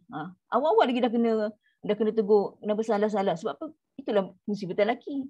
Kalau kita tak pernah talaki pun, dia syok sendiri. Dia baca lah, ikutlah. Tiba kata, okey dah 15 juzuk dah. Tiba dah nak khatam dah. Cepatnya nak khatam semua. Sedangkan awak talaki dengan siapa baca apa, macam cepat je dah khatam kita sebulan sekali khatam. Memang express lah. Tapi bila baca, kenapa semua salah ni? Sebab itu tak boleh. Sebab tu penting bertalaki. Sekurangnya sekali seumur hidup kena bertalaki. Sebab apa kita dapat tahu dah, kat sini salah. Lain kali kita dah betulkan. Lain kali tak ada dah buat kesalahan yang sama. Sebab tu bila orang nak belajar, dia upgrade lagi dia. Dia tahu kat sini tak boleh. Kena dengung lebih sikit. Macam ni macam sekarang ni. Mungkin selama ni perempuan gunah mungkin tak sampailah sepanjang tu. So kali ni kena bagi panjang. Perempuan akan rasa perbezaan tu. Beza punya Quran tu, dia punya lunak tu. Kalau selama hari ni baca gunah tu pendek, cuba panjangkan. Nampak beza dia. Perbezaan tu. Sebab kita dah tahu orang yang bertalaki, bila dia buat perubahan, sangat beza. Berbanding dengan langsung, kita dah tegur buat tak tahu je, kita tak boleh buat apalah tu. Perempuan pun bukannya budak kecil, orang dewasa dah. Okey. 4 peringkat bagi tempoh bacaan gunah. Dengung tadi tu, ni dia ni peringkat-peringkat dia. Ada 4 peringkat. Kita boleh bagi segi 4. Kategori gunah dengung tu yang kita cakap panjang lagi lah apa semua tu. Ada 4 peringkat. Pertama paling sempurna. Yang kedua sempurna. Yang ketiga tak sempurna. Yang keempat paling tak sempurna. Kita tengok apa benda sempurna tak sempurna. Okey. 4 peringkat bagi tempoh bacaan gunah. Yang gunah maksud dengung lah. Okey. Paling sempurna. Okay, bila kita kata paling sempurna jenis apa tu? Dah tentu dah memang nun sabdu, mim sabdu, wajib gunah kan? Itu nun mati jumpa ya, ini adalah hukum. Tapi tak apa kita, perempuan tugasan sekarang ni dengar panjang dengung tu. Ni mim mati jumpa mim pun akan ada hukum dengung kat sini. Tugasan untuk pagi dengar. Dengung ni panjang, sepanjang mana bunyi dengung tu. Okay, kita jumpa. Dan cuba perempuan baca juga, tengok sama tak kadar kita berhenti tu. Saya baca, perempuan pun baca, tengok sama tak kita berhenti tu. Auzubillahi minasyaitonirrajim. Walakinnallaha sallam. Kita waqaf je tu macam biasa. Walakinnallaha sallam. Lama tak? Walakinnallaha sallam. Itulah paling sempurna. Lama. Walakinnallah. Mana sempurna? Sebab tu kata panjang kan, sebab dia paling sempurna. Kita tengok sampel dia ni. Fil yammi wala takhafi. Fil yammi wala takhafi. Yammi. Lama. Sebab tu dia paling sempurna. Kena lama lah. Fil yammi wala takhafi. Fil yammi. Tak sempat. Apa benda mana dengungnya? Fil yammi. Bila kita jenis dengung tak sempat, ingat tau. Huruf yang bersabdu adalah huruf yang double. Mim ni ada 2. Nun ni ada 2. Bila huruf yang bersabdu kan dia huruf double. So kalau kita fil yammi, maknanya kita dah izharkan dia. Kita dah sukunkan dia. Sedangkan kan kalau huruf yang double ni, huruf mim yang pertama sukun. Mim yang kedua adalah baris, baris bawah. So kalau kita baca fil yammi, mi yang apa? Huruf yang bersukun tu kita dah buang. Fil yammi. Dan sabdu pun tak masuk. Dengung pun hilang. Banyak kesalahan kat situ. Sebab tu tak boleh. Bila kita baca Quran, bagi masa. Sebut fil yammi wala takhafi. Ingat makhraj huruf semua jaga. Ini semua huruf rendah. Fa rendah. Ni alif lam komariah baca cepat. Fil. Jangan fil. Salah. Jangan fil yammi. Salah. Jangan le. Bila kita lidah kita terlampau lama lekat kat situ, itu akan keluar huruf. Lepaskan. Fil. Lam ada sifat tawasud. Tak nak kata keras sangat pun tak, nak kata melirik-lirik sangat pun tak. Tengah-tengah aja. Fil. Tapi jelas ke bunyi lam. Jangan shortcut fil yammi, fi yammi. Kalau fi yammi, lam pun hilang. Terus dia pergi kat ya pula. Banyak orang buat kesalahan yang sama. Dan banyak kali tegur pun duk buat yang sama. Okay, ingat tolong bila baca Quran, baca yang sempurna. Tu saya tak tahulah kenapa perempuan nak baca kelang kabut aja-aja pun tak tahu sebab apa. Adakah perempuan nak kejar, perempuan nak banyak muka surat, baca banyak muka surat ke? Perempuan target nak khatam cepat ke? Saya pun tak tahu. Pada saya tak perlu nak risau nak khatam cepat ke apa. Baca ayat tu bagi sempurna. Sebab apa? Bila kita dapat betul bunyi, seluruh Quran pun baca seorang ke, baca ramai ke, sama je. Sebab itu yang kita nak. Sama apa yang kita sebut, apa yang Rasulullah sebut, apa yang Jibril baca, sama. Jangan Rasulullah semua baca lain, kita pula memandai buat bunyi lain. Sebab itu tujuan kita belajar ni, supaya kita nak jaga diri kita jangan buat salah. Itu tujuan kita belajar. Kalau kita memang sengaja nak buat salah, tak payahlah belajar. Sebab tu orang tak belajar tu dia confident yang macam betul. Padahal banyak je salah. Sebab tu kita jangan rasa syok sendirilah tu. Jangan rasa syok sendiri. Okay. Terus kita tengok yang bawah. Perempuan dengar dia punya lama dengung tu. Faman ya'mal. Nanti bila perempuan belajar hukum, kita akan, ini bukan hukum, nak dengarkan saja. Bunyi dengung dia tu, lama. Faman ya'mal. Huruf ain jaga ain, ya'mal. Huruf ain tak boleh sebut dengan cepat. Dia kena slow motion kat situ sebab dia sifat tawasud. Dia tempat kita kan dah ditahu dah tempat sempit, dia akan lalu. Kalau kita baca faman ya'mal, kita dah jadikan dia syiddah. Kita dah putus bunyi. Ya'mal. Dan bila kita putus bunyi kat situ, dia sama ada akan jadi tukar huruf hamzah. Ya'mal. Itu huruf hamzah.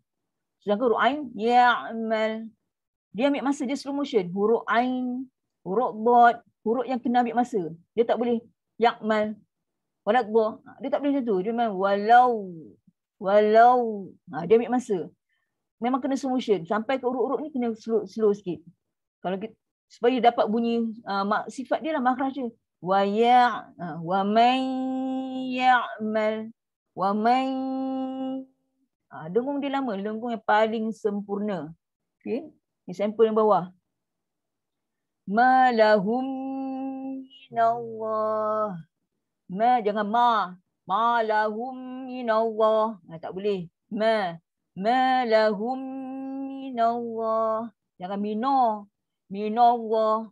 Nun atas na, bukan nun atas no. Ingat Sebab tu kita dah suruh kontrol. Suruh kita buat kempen istighfar, rendahkan sebutan. Ma, na, tak mau. Ma, jangan me.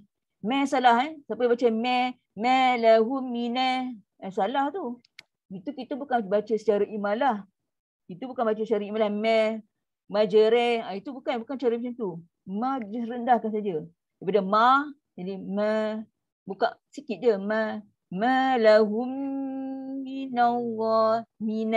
Minallah. Jangan minallah. Sebab apa? Kita nak kontrol dah. Kita dah tahu alif lam. Kita dah tahu lah lafaz jalalah ni kan tafkhim tebal. Sebab apa? Huruf ni sebelah atas. Kita nak kontrol Allah. Terus nun pun ikut jadi tebal pula. Minallah. Salah. Setiap huruf ada identiti dia sendiri dan dia tak boleh terpengaruh dengan kawan sebelah. Sebab tu bila baca Quran tak boleh baca laju. Bila baca laju itulah jadi dia. Ma lahum minallah. Minallah. Mana boleh dia mina. Ma lahum minallah. Minallah. Baru dia bunyi sikit-sikit. Sebab tu bila baca Quran sekarang ni kita tengah kena praktikkan bunyi yang kita kata Allah tafkhim. Kena tebalkan. Nun istighfar, rendah. Tapi bila kita baca, adakah kita buat macam tu? Ada tak kita rendahkan huruf na? Adakah kita tebalkan huruf Allah, lafaz jalalah Allah ni, tafkhim? Ada tak kita buat macam tu? Kita belajar teori, okey tahu. Ni lafaz jalalah ni tafkhim. Sebab sebelum ni baris atas. Okay, nun ni baris atas. Nun ni sendiri. Adakah istighfar ke istilah? Huruf tinggi ke huruf rendah? Dia huruf rendah. Tapi kenapa kita baca tebal? Minor. Itulah menunjukkan bila kita belajar teori, kita nak realisasikan bentuk praktik. Ini level sekarang ni, itulah yang kena buat. Jangan kita hebat teori-teori semua erti, tapi nak sebut tu tak sampai, tak boleh. Teori tu nak support supaya bila kita sebut tu betul tu, jadilah benda yang dia kata suruh tebal ke, suruh nipis ke macam tu. Itu sebab dia. Dan bila kata paling sempurna, panjangkanlah dengung tu. Jangan dengung cepat sangat. Bagi masa dia dengung. Lepaskan angin dengung tu keluar. Dan dengung mesti kat hidung, tak ada keluar kot lain. Okay. Lepas tu kita tengok kategori sempurna. Yang tadi tu paling sempurna. Confirm 100% bunyi. Macam ni pun dia sempurna. Tapi tak sekuat yang macam tadi lah. Yang tadi kan Allah. Contoh kan. Okay. Yang bila kata sempurna pula macam ni. Cuba dengar bunyi dia. Al-insan. Al jelas. Al. Bunyikan lam. Jangan al. Jangan al. Kalau slow sangat apa kan jadi al-insan pun salah. Tak mau ala. Alif lam. Bila mula mesti baris atas. Tak ada dengan baca. Kono-kono alif lam. Kono-kono huruf ketiga lah. Kono dah pandai kan. Kono-kono ikut kaedah tu. Hamzah wasal. Ini huruf ketiga baris bawah. So dia pun akan jadi bawah. Dia akan bunyi il-ing. Memang out lah. Ini tak ada kena-mena. Alif lam. Komariah ke. Alif lam syamsiah ke. Mesti baris atas. Kalau mula dengan dia. Benda ni kita dah belajar dulu. Nota ke berapa pun tak tahulah. Kita dah belajar awal dah. Tapi ingat. Bila alif lam tak kira dia komariah ke. Syamsiah ke. Dia mesti baris atas. Lam. Sukun. Komariah jelas bunyi lam tu. Al. Makhraj lam. Tekan kat langit lembut. Al. Okay, bila kata dengung sempurna tu macam mana? Al-insan. Ini ada hukum ifak kat sini. Hukum ifak dia bukan 100% bunyi pada nun makhraj betul. Dia akan berlaku dengung tu pada makhraj huruf yang dia nak jumpa tu. Macam ni. Kan nun ni kosong kan kita kata nun kosong adalah nun mati. Nun sukun, nun sakinah. Kita beritahu tadi tu. Pattern dia tu. Sekarang ni bila dia jumpa dengan huruf sin. Dia punya dengung tu lain dah. Dia takkan jadi macam yang yang betul-betul dia penuh, yang sempurna yang bila dia jumpa huruf nun, dia jumpa mim sabdu, nun sabdu, itu yang confirm yang solid betul. Yang ni dia kurang sikit. Dia sempurna tapi dia tak solid sangat. Insan. Sebab apa? Sifat huruf sin tu sendiri menyebabkan dengung tu dah berubah. Nanti kita akan belajar lah bab tu. Tapi sendiri apa yang tugasan? Dengar. Macam mana kata sempurna ke, paling sempurna ke. Okey. Sampel yang ni pula. Dengar dengung ni. Dan perempuan cuba buat. Lama tak punya dengung tu. Amburika. Amburik. Kalau kita wakaf kan. Amburik. Itulah tempoh lama dia. Amburik. Kalau kita baca cepat. Amburik. Tak sempat. Lepaskan dengung tu dulu. Amburik. Macam tu. Dan kaf, bila kita nak wakafkan, 2 tempoh yang kena settlekan. Putus bunyi, lepas angin. Dan amburik. Itu dah lebih. Amburik. So dia punya angin tu sikit je. Amburik. Jangan amburik. Rik. Macam tu semua salah. Sebab itu dah lepas angin yang lebih sangat. Dan kita harus ingat huruf kaf, huruf ta. Bukan kita cakap macam bahasa Inggeris. Ada ci. Tak ada. Quran adalah Quran. Bahasa Inggeris kalau siapa tak boleh masuk dalam Quran. Satu lagi kita nak dengung. Tarmihim bihijarah. Rah. Sifat huruf mesti kena apply semua. Taru. Ta.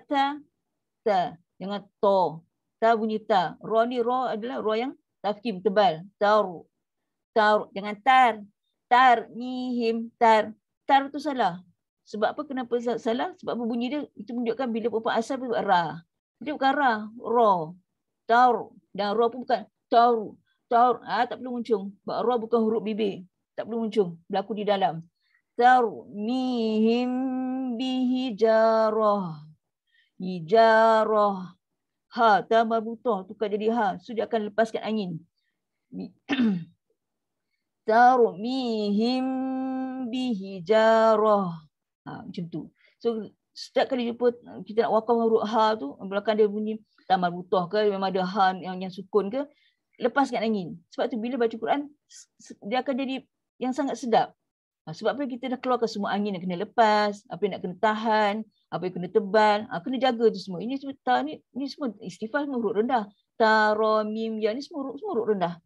Tak ada huruf yang tinggi. So tak ada sebab kita nak baca dengan bunyi yang tebal-tebal. To, tor, mihim. Itu dah jadi huruf to, dah salah. Ni huruf ta saja, ta tu rendah. Makhraj memanglah sama tapi sifat dia lain. Okay, jaga semua. Bila kita masuk hukum, semua tu kena jaga. Baru bacaan kita fasih dan betul. Okay, ingat bunyi dengung tadi. Taruh mihim. Lama. Him. Bagi masa kat dia. Baru bihijarah. Lepas angin. Itu yang sempurna. Sebab apa? Dia bukan nun sabdu, bukan mim sabdu. So dia bukan paling sempurna lah. Dia sempurna saja. Tapi dengung tu tak lama, panjang. Okey, yang ni pula yang jenis tak sempurna. Apa pula tak sempurna ni? Tak sempurna adalah sebutan bunyi nun dengan mim yang original dia. Yang original memang ada an, am, an, am. Maknanya dia bukan dengung an. Sebab tu bila huruf sampai pada huruf nun sukun, mim sukun, bila orang lama sangat tutup mulut, dia akan keluar dengung lah. Ini pun sama juga, banyak buat kesalahan yang sama. Contoh dia akan berlaku banyak pada huruf mim lah, sebab itu tutup mulut. Kalau nun ni mungkin bolehlah kita kontrol sikit. Contoh ni. Sami'un alim. Mana ada dengung lama? Tak ada dengung pun. Sami'un alim. Un alim. Un alim. Mana ada? Sami'un alim. Tak boleh. Memang tak boleh. Dia takkan bunyi macam tu. Sami'un alim. An'amta. Ini kan surah Al-Fatihah. Selalu. An'amta. An'amta. Macam-macam bunyi ada. An'amta. An'amta. Dengung tu ada. Tapi dengung yang original dia je lah. Sebab tu kategori tak sempurna. Original. Apa sebut? Kan dia rasa getaran kat hidung. Original dia saja. Maknanya tiada penambahan dengung yang panjang, tak ada. Original saja. An'amta.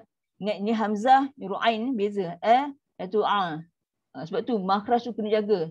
Jangan an'amta, dua-dua jadi hamzah, ataupun an'amta, dua-dua jadi ain. Tak boleh. Hamzah, ain adalah ain. An'amta. An'amta. Itu bunyi dia. Kalau macam ni, hum fiha. Hum fiha. Tutup mulut dulu sempurna. Hum. Jangan pergi hum fiha. Sebab fa pun huruf bibir. Tak sempat tutup nak pergi sebut fa bawah. Itu masalah dia akan berlaku kita dah pergi sauk semua sekali, dah akan keluar dengung. Hum fiha, hum fiha. Mungkin niat kita tak ada, kita dah tahu dah teori, tahu tak dengung kat sini. Tapi kenapa masa praktikal keluar dengung? Itu menunjukkan bila kita belajar teori, dia mesti boleh, kita boleh realisasikan, jadikan dia untuk praktikal. Bila teori kita kata mim ni tak ada bunyi dengung yang panjang. So tutup mulut kemas-kemas. Hum fiha, hum fiha. Tapi apa yang berlaku? Hum fiha, hum fiha. Bila kita baca jenis cepat kelang kabut, kita akan ada ruang udara yang terbuka. Hum fiha, hum fiha. Dia akan keluar dengung. Kita perasan ke tak perasan ke, akan ada dengung kat situ. Hum fiha. Dia jadi seolah macam ifak ke apa kat situ. Hum fiha. Sedangkan hum fiha, hum fiha. Tapi janganlah hum kemam betul-betul. Dia tutup aja. Kalau kita kemam betul-betul tak sempat pula huruf fa. Hum fiha. Jadi putus pula. Hum fiha. Hum fiha. Itu bunyi dia. Maksudnya bila kata tak sempurna tu maksudnya tak ada dengung yang panjang lah. Tak ada dengung yang ekstra macam tadi yang paling sempurna tu. Tak ada. Dia tak ada macam tu. Dia original dia saja. Okay. Okay, yang kata yang tak paling tak sempurna. Maknanya paling tak sempurna tu adalah huruf yang berbaris je lah. Mim baris atas. Ma. Mim depan mu. Ma. Mu. Ma. Nu. Mi. Ni. Itu yang paling tak sempurna. Sebab tak ada bunyi dengung pun. Ma. Tak ada bunyi. Tak ada pun. Ma. Nu. Mi. Ni. Tak ada. Kita pun tak sebut macam tu pun. Dia sebut ma. Mu. Ma. Nu. Mi, ni, biasa. So dia kategori tak sempurna. Sebab dia tak ada dengung yang panjang-panjang tu tak ada. Okay. So bila huruf yang tak ada dengung, kita tak kata tak ada dengung. Dia wujud dengung. Cuma kita kata tak ada penambahan pada dengung. Maknanya tak ada dengung ekstra. Dengung original saja. Maknanya bila kata nun, kita nak perbetul balik apa pemahaman kita tentang nun dengan mim. Nun dengan mim memang ada dengung. Sebab itu original Allah bagi nun dengan mim ada dengung. Cuma dengung dia bukan dengung kategori yang panjang. Dia original dia saja. An. Kalau dia berbaris pun ma, mu, ma, nu, mi, ni. Biasa je. Itu maksud dia. Tak ada dengung yang panjang. Okey. Contoh kalimah.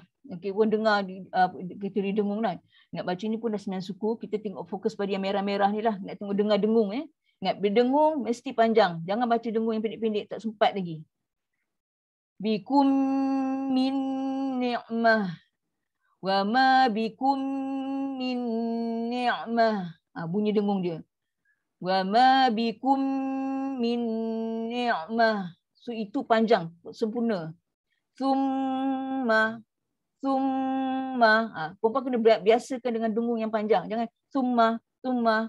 Wa ma bikum min semua salah. Automatik nanti ain pun jadi hamzah semua dah bertukar. Tak boleh.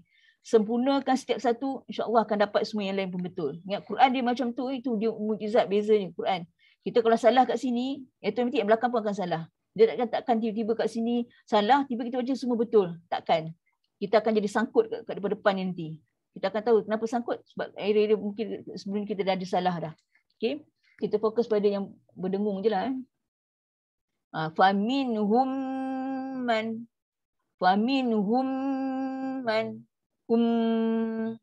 Sempurna tu lama. Sebab kan dia kan mim sabdu. Mim sabdu adalah dengung yang sempurna, paling sempurna, maksimum tu. Wa minhum man kafar. Tengok kat sini. Ini dengung yang sempurna sebab mim sabdu. Ini dengung yang sempurna saja. Tadi paling sempurna sebab dia mim sabdu. Dia kan huruf yang bertembung, dia bertemu. Akan tengok sama dia tu jadi idgham masuk terus ataupun dia akan jadi izah satu-satu ke apa. Dan dengung dia tengok, dengung dia panjang ke paling sempurna ke sempurna saja. Wa minhum man kafar. Man kafar. Beza. Ini sempurna, ini yang ini paling sempurna, ini yang sempurna. Nampak dia punya level tu, bunyi dia. Ini semua orang kena praktis. Anharum mimma fiha anharum mimma. Ini sempurna, paling sempurna. Sebab apa? Mim sabdu. Ini pun mim sabdu. Tengok bila tanwin jumpa dengan huruf mim yang bersabdu, paling sempurna dengung dia. Nun mati jumpa dengan mim sabdu, paling sempurna. Sebab tu kena panjang. Tak boleh baca cepat. Fiha anharum mimma. Itu panjang dia tu. Macam ni. Tanwin jumpa waw.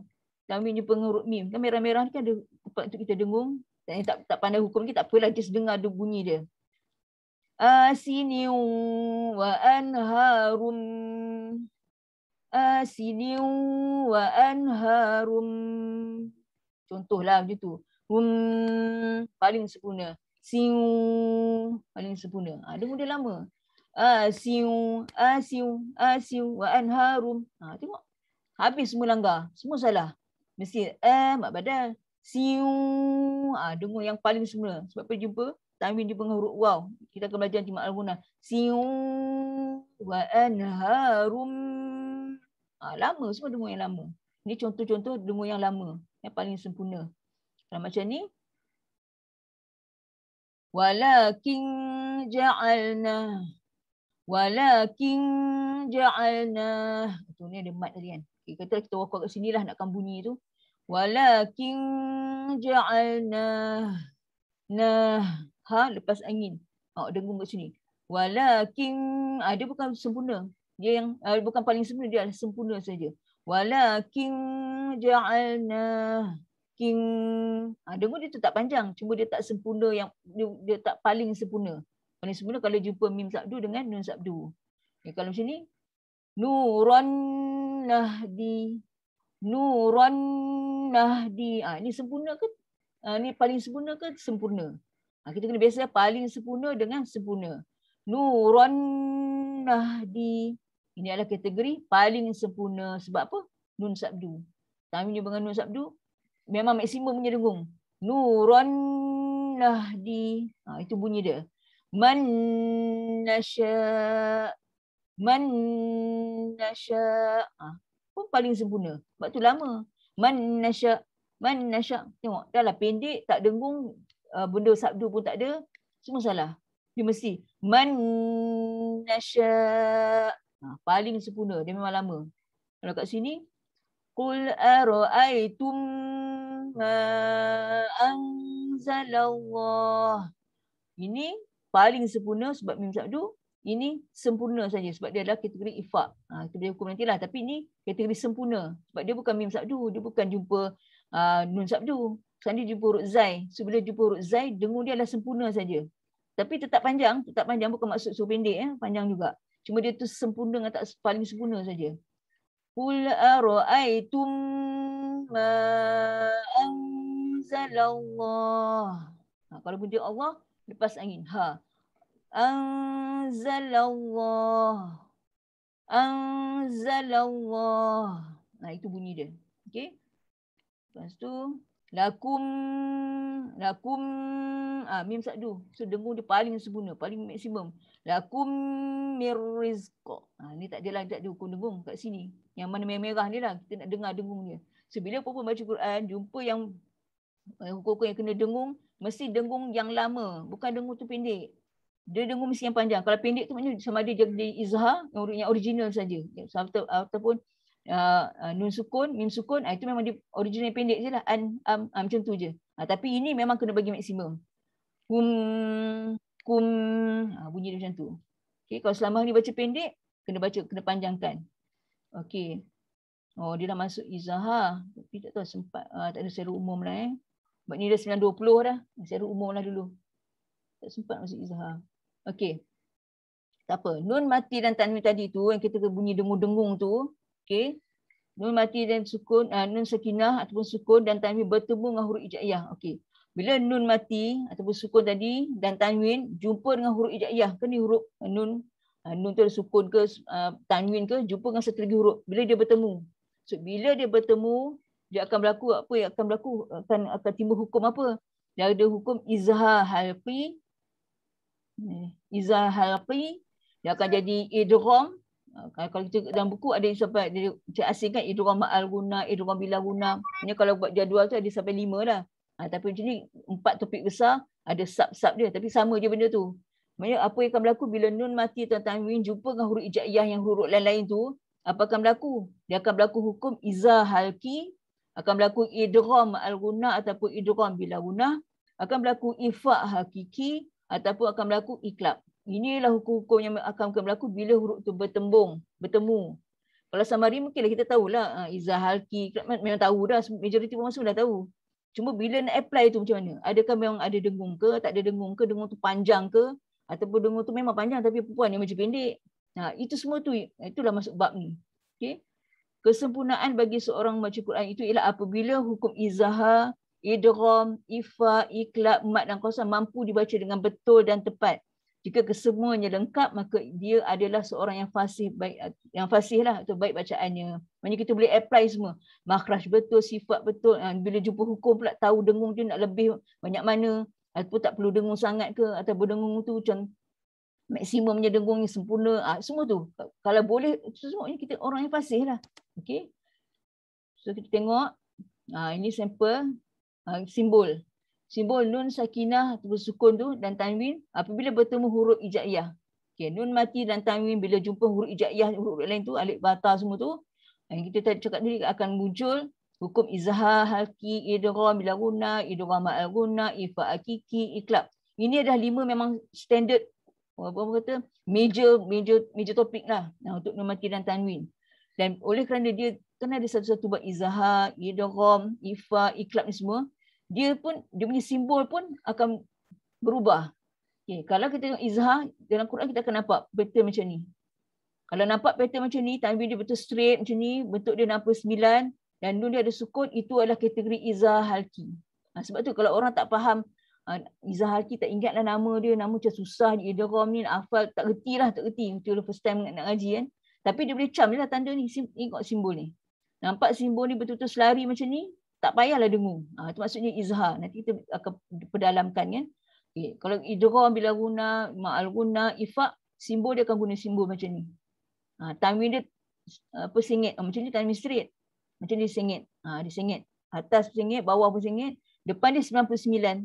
Macam ni 69. Kita sebut 99 lah. Ini 99 dan nun dia nun kosong. Nampak je pattern macam ni, standby lah. Sama ada dia tu idgham ke ataupun dia tu ifa.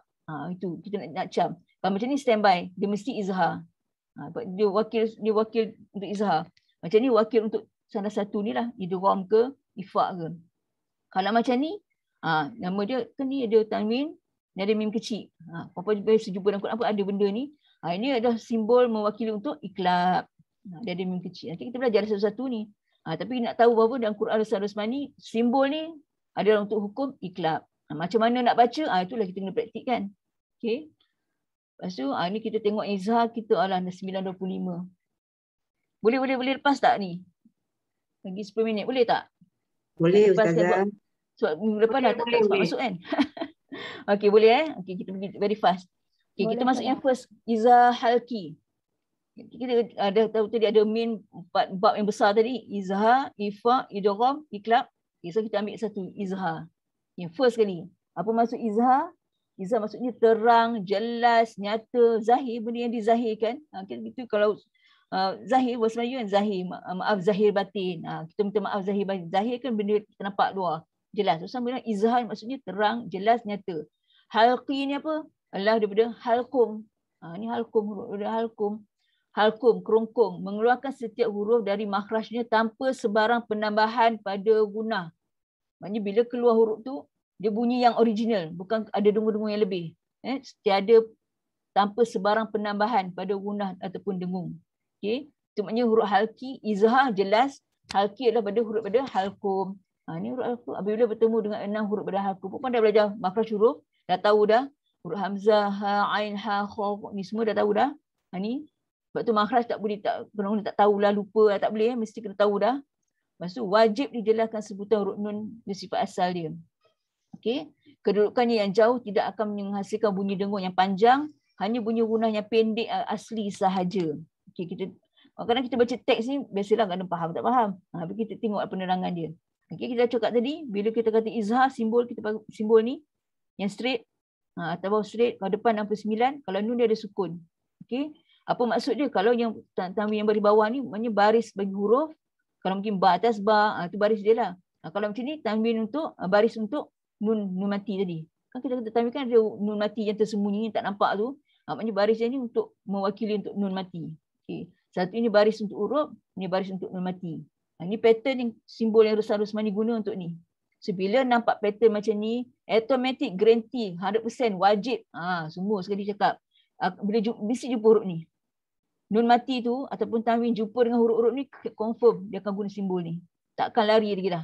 Memang ini huruf-huruf ni lah akan keluar. Okey.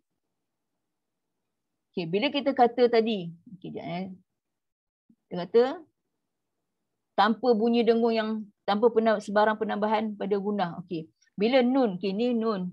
Kau hujung lidah, nun tekan pada yang lembut an apa pun cuba try lah rasa tu. Okey, bila huruf nun ni nak pergi dia jumpa dengan huruf kha ke, huruf ghain, ha, ain, hamzah, ha. Bila nun mati, kata kita baca ayat tu ada nun mati. Okey, lepas dia ada huruf di antara 6 ni lah, huruf kha ke ain ke apa, dia tak boleh keluar dengung yang lebih-lebih nun tu. Dia mesti nun yang bunyi original je lah. Original dia. Sebab apa? Sebab jarak dia jauh. Jauh. Boleh tak kita sebut, kita nak dengung yang penambahan dengung yang lebih-lebih untuk nun, sebab lepas tu kita jumpa huruf kha. Contoh kita teks terus. Macam ni. Kata ni nun mati, kau bunyi yang asal, man. Okay. Sekarang dia jumpa huruf hamzah. Hamzah daripada halkum. So nun kat sini, nak jumpa dengan hamzah kat sini kan jarak dia jauh. So bila jarak jauh tak memungkinkan dia keluar dengung yang lebih. Dia akan bunyi biasa. Man amana. Man amana. Kita tak boleh baca man amana. Man amana. Bila kita buat macam tu, dia akan macam terputus. Suara dah putus. Macam ada berasing-asing bunyi lain. Man memang takkan jadi. Dia mesti man amana. Man, sebab sini bila nun sukun, satu hakat je. Dia tak boleh baca man. Itu dah lebih. Sedangkan dia man amana. Oleh kerana jarak dia jauh di antara nun dengan semua huruf halqun, jarak dia jauh. Bila jauh, tak boleh baca lama lah. Baca cepat je. Man amana. Dan tak ada keluar dengung yang ekstra pun tak ada. Original dia. Man amana. Ini kalau jumpa hamzah. Man macam tu je, jangan man. Tak boleh. Sebab nun sukun adalah jelas original dia. Man okay. Kalau dia jumpa dengan ha pula, contoh. Ni kan nun mati. Kan isu dia nun mati dan tanwin. Sekarang ni nun mati, ni kan nun mati. Dia jumpa siapa selepas dia? Ialah huruf ha. Ha ni pada kat mana tempat? Sini. So bila jarak jauh, tak memungkinkan dia akan keluar dengung. Dia mesti jelas. Yan hauna. Yan hauna. Yan hau. Yan hau. Tak boleh macam yang hau. Tak boleh. Sebab nun pun nun sukun. Jelas. Yan hauna. Jangan baca yana hauna. Itu problem. Yana. Dia macam ne tu. Salah. Yan hauna. Bunyikan dia yang original saja. Yan hauna. Anhu. Ru'ain. Anhu. Anhu. Ini kalau berhenti. Settlekan nun mati dulu. Baru lepas untuk ha. Jangan ha pula hilang. Ataupun nun pula hilang. Tak boleh. Satu-satu. Itu benda ni semua sebiji-sebiji. Itu dia akan bunyi. Dia takkan bunyi dengung yang panjang lah. Bila kata izhar, jelas daripada izhar halki. Jelas daripada halkum izhar. Jelas, terang, nyata. Siapa yang terang nyata tu? Huruf nun tu lah. Nun lah kena bunyi jelas, terang, nyata. Daripada sebab apa dia jumpa huruf daripada halkum. Yan hauna. Sebiji bunyi nun mati tu. Yan hauna anhu wa yan auna an. Tu bunyi nun tu sebiji. Lepas tu daripada izhar jelas. Itu kalau jumpa sampel huruf ha lah. Kalau dia jumpa huruf ha pedas pula. Ingat ha pedas dengan ha simpul dia beza. Jangan dah confuse selalu nak confuse. Yang kau jumpa ha pedas pula. Ha pedas kan? Okey. Ini kat sini ada nun mati. Isu dia nun mati. Saat ni nun mati ada tanda sukun. Kawan dia siapa dia jumpa tu huruf ha. Ha ni ha pedas. So apa nak buat? So nun ni nun yang jelas lah. Jangan dengung-dengung pula. Jangan dengung lebih-lebih. Wa man haulaha. Wa man haulaha. Man ha. Man hau. Man hau. Man haulaha. Itu bunyi dia. Jangan man haulaha. Itu dah bunyi ha simpul. Ini ha pedas dia. Haulaha. Haulaha. Angin keluar. Ha pedas. Wa man haulaha. Itu bunyi dia. Maknanya oleh kerana jarak yang jauh, sebutan nun tu jelas. Man. Tak boleh mang hau. Dia takkan bunyi macam tu. Mesti man haulaha. Itu kalau jumpa ha. Soalnya kalau contoh jumpa ain. Okay, nun mati. Kat sini pun tak ada nun mati kan. Ini je dah satu nun mati. So nun mati jumpa huruf ain. Ni sampel. Ini kan surah Fatihah ni. An'amta. An'amta. Jelas bunyi nun. An'amta. An'amta. Itu yang banyak berlaku. An'amta. Sama ada kita perasan ke tak perasan. Ada penambahan bunyi. Ada penambahan huruf. Ana. Mesti jelas nun. An'amta. Jelaskan sebab apa dia jumpa huruf naik. Jarak yang jauh tak boleh ada dengung penambahan, tak boleh. Original saja. Dan dia pun dah bagi simbol dah sukun. Jelas, terang, nyata. Okey. Lepas tu kalau dia jumpa contoh nun mati jumpa huruf ghain. Untuk huruf ghain pula pun daripada halkum sama. Bila kita jumpa huruf-huruf ni, simbol yang seharusnya dia akan letak itu ada sukun lah tanda mana. Apa maksud dia? Kita kena baca jelas lah. Janganlah dengung-dengung pula. Dengung yang lebih-lebih tu tak mau. Bukan maksud dia tak ada dengung. Itu kita nak kena betulkan balik pemahamannya. Dengung ada, cuma tak ada penambahan dengung yang lebih-lebih tu tak ada. Paling sempurna tu tak ada. Dia yang original dia je. Min ghillin tajri. Min ghillin tajri. Min. So jelas. So nun mati jumpa ghain bunyi dia jelas. Siapa yang jelas tu? Nun mati ni kena jelas. Min ghillin. Itu bunyi. Kalau dia jumpa huruf kha, sama juga sini. Nun mati jumpa huruf kha. Dia akan bunyi min khasyatillah. Min khash. Shin ada tanda sukun. Lepaskan sifat tawashi. Ada angin dia. Lepaskan angin dulu. Min khasyatillah. Lah Allah mesti ada baca sebut panjang. Dan kita matikan dia seolah macam ada ma'arif sukun lah hukum situ panjang. Min khasyatillah. Min khasyatillah. Min. Tak ada bunyi penambahan yang lebih-lebih pun. Min khash. Min kha. Jangan min kha. Mulut tak muncung tak ada kena-mengena. Kha halkum. Tak ada kena dengan bibir. Benda berlaku di dalam saja. Min khasyatillah. Kha pangkal lidah naik. Dia adalah sifat yang tinggi. Istilah. Jangan min khasyatillah. Pun sama juga. Banyak kesalahan. Daripada benda ni pun ada yang tak patut tinggi, tak tinggi. Jadi rendah istifal. Bila jadi rendah akan jadi huruf ha yang biasa. Min khasyatillah. Salah lah. Ni huruf kha. Pangkal naik. Min khasyatillah. Sebab tu setiap huruf ni kena bagi semua dia punya makhraj, sifat semua kena betul. Ni nak tambah pula dengan dengung-dengung ni. Sebab tu dia, tak logik orang boleh baca laju-laju sangat. Tapi kalau dia dah mahir tu lain cerita. Ini yang jenis biasa tak reti tapi boleh baca cepat. Habis masuk langgar lah. So tak boleh. Ingat bila huruf-huruf nun mati atau tanwin jumpa dengan 6 huruf tadi tu. Tu tadi sampel nun mati. Ni tanwin pula. Kita terus pergi daripada tanwin. Tadi semua nun mati. Nun tu ada tanda sukun atas tu. Jumpa 6 huruf itulah bunyi dia jelas. Sama tanwin pun sama. Bila tanwin kan kita tahu tanwin dia yang straight. Bukan sengit yang selari ni. Sama kaedah yang sama. Bila tanwin jumpa dengan huruf hamzah, sampel hamzah pun jelas. Tak ada bunyi dengung-dengung yang ekstra, tak ada. Wa jannatin alfafa. Jannah. Wa jannatin. Tin al. Pendek je. Dan ting. Tak wujud dengung. Tak ada dengung. Tak ada penambahan dengung. Original. Wa jannatin alfafa. Tin. Itu kalau jumpa hamzah. Kalau jumpa ha, tanwin tadi sampel nun mati kan. Sekarang ni sampel tanwin pula. Kan dia sama level tanwin dengan nun mati. So tanwin jumpa huruf ha pula. Jurufinha.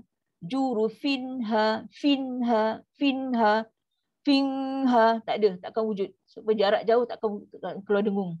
Dia terang, jelas, nyata sebab dia ada kategori izhar.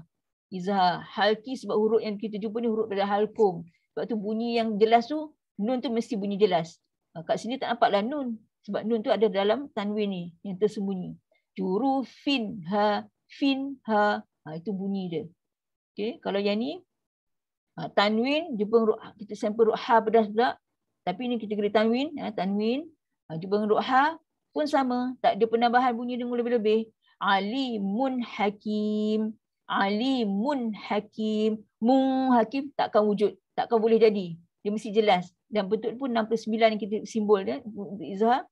Jelas. Original dia saja. alimun hakim. Ha pedasnya hakim. Kalau jumpa huruf ain sama kaedah. Bila bentuk izhar dia bentuk 69, kita dah standby dah. Nampak 69 ni, okey, confirm. Ini ada izhar. Kenapa izhar? Sebab depan ni ada huruf ain. Ain kemudian huruf pada hakum. Dia mesti kaedah dia tu je. Nun mati atau tanwin bila jumpa dengan huruf halkum memang takkan ada dengung ekstra. Tak ada. Tak ada penambahan pada dengung.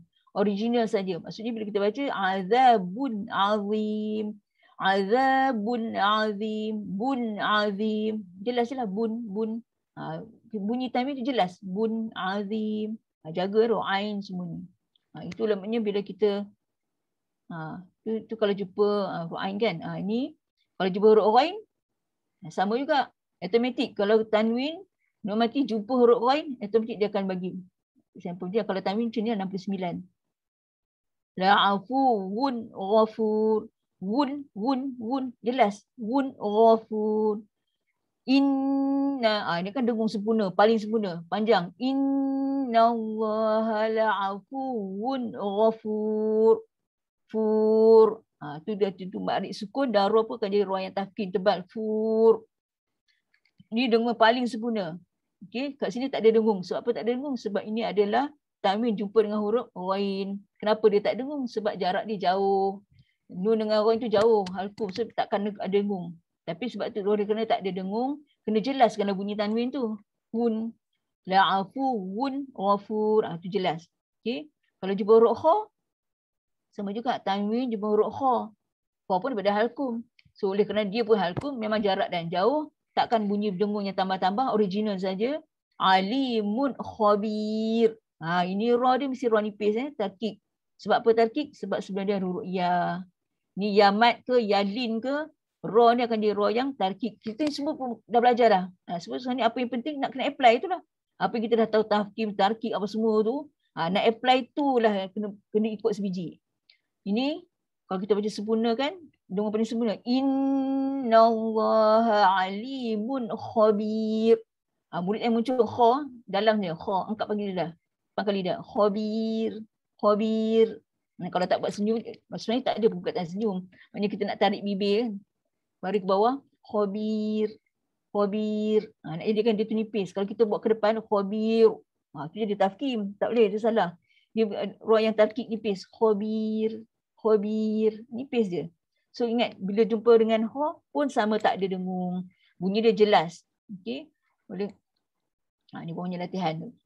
Okey, so ini punya latihan tapi secara overall ingat, ini kan pelatihan minggu ni, tarikh tugasan, hari ni punya tugasan. Sebab puan dah betul nak bagi homework minggu lepas tapi dah masa kan. Tamat dia 28 hari Sabtu. So apa nak kena buat? Berikan contoh-contoh kalimah yang mengandungi hukum nun sakinah atau nun mati tu dan tanwin bagi kategori izhar halki yang kita duk belajar sekarang ni tentang izhar. Bulatkan pertuan hukum tersebut. Maknanya perempuan cari dalam Quran, tak kisahlah surah mana-mana pun, cari kalimah yang ada hukum tu, lepas tu bulatkan area yang ada hukum ni. Contoh macam ni lah.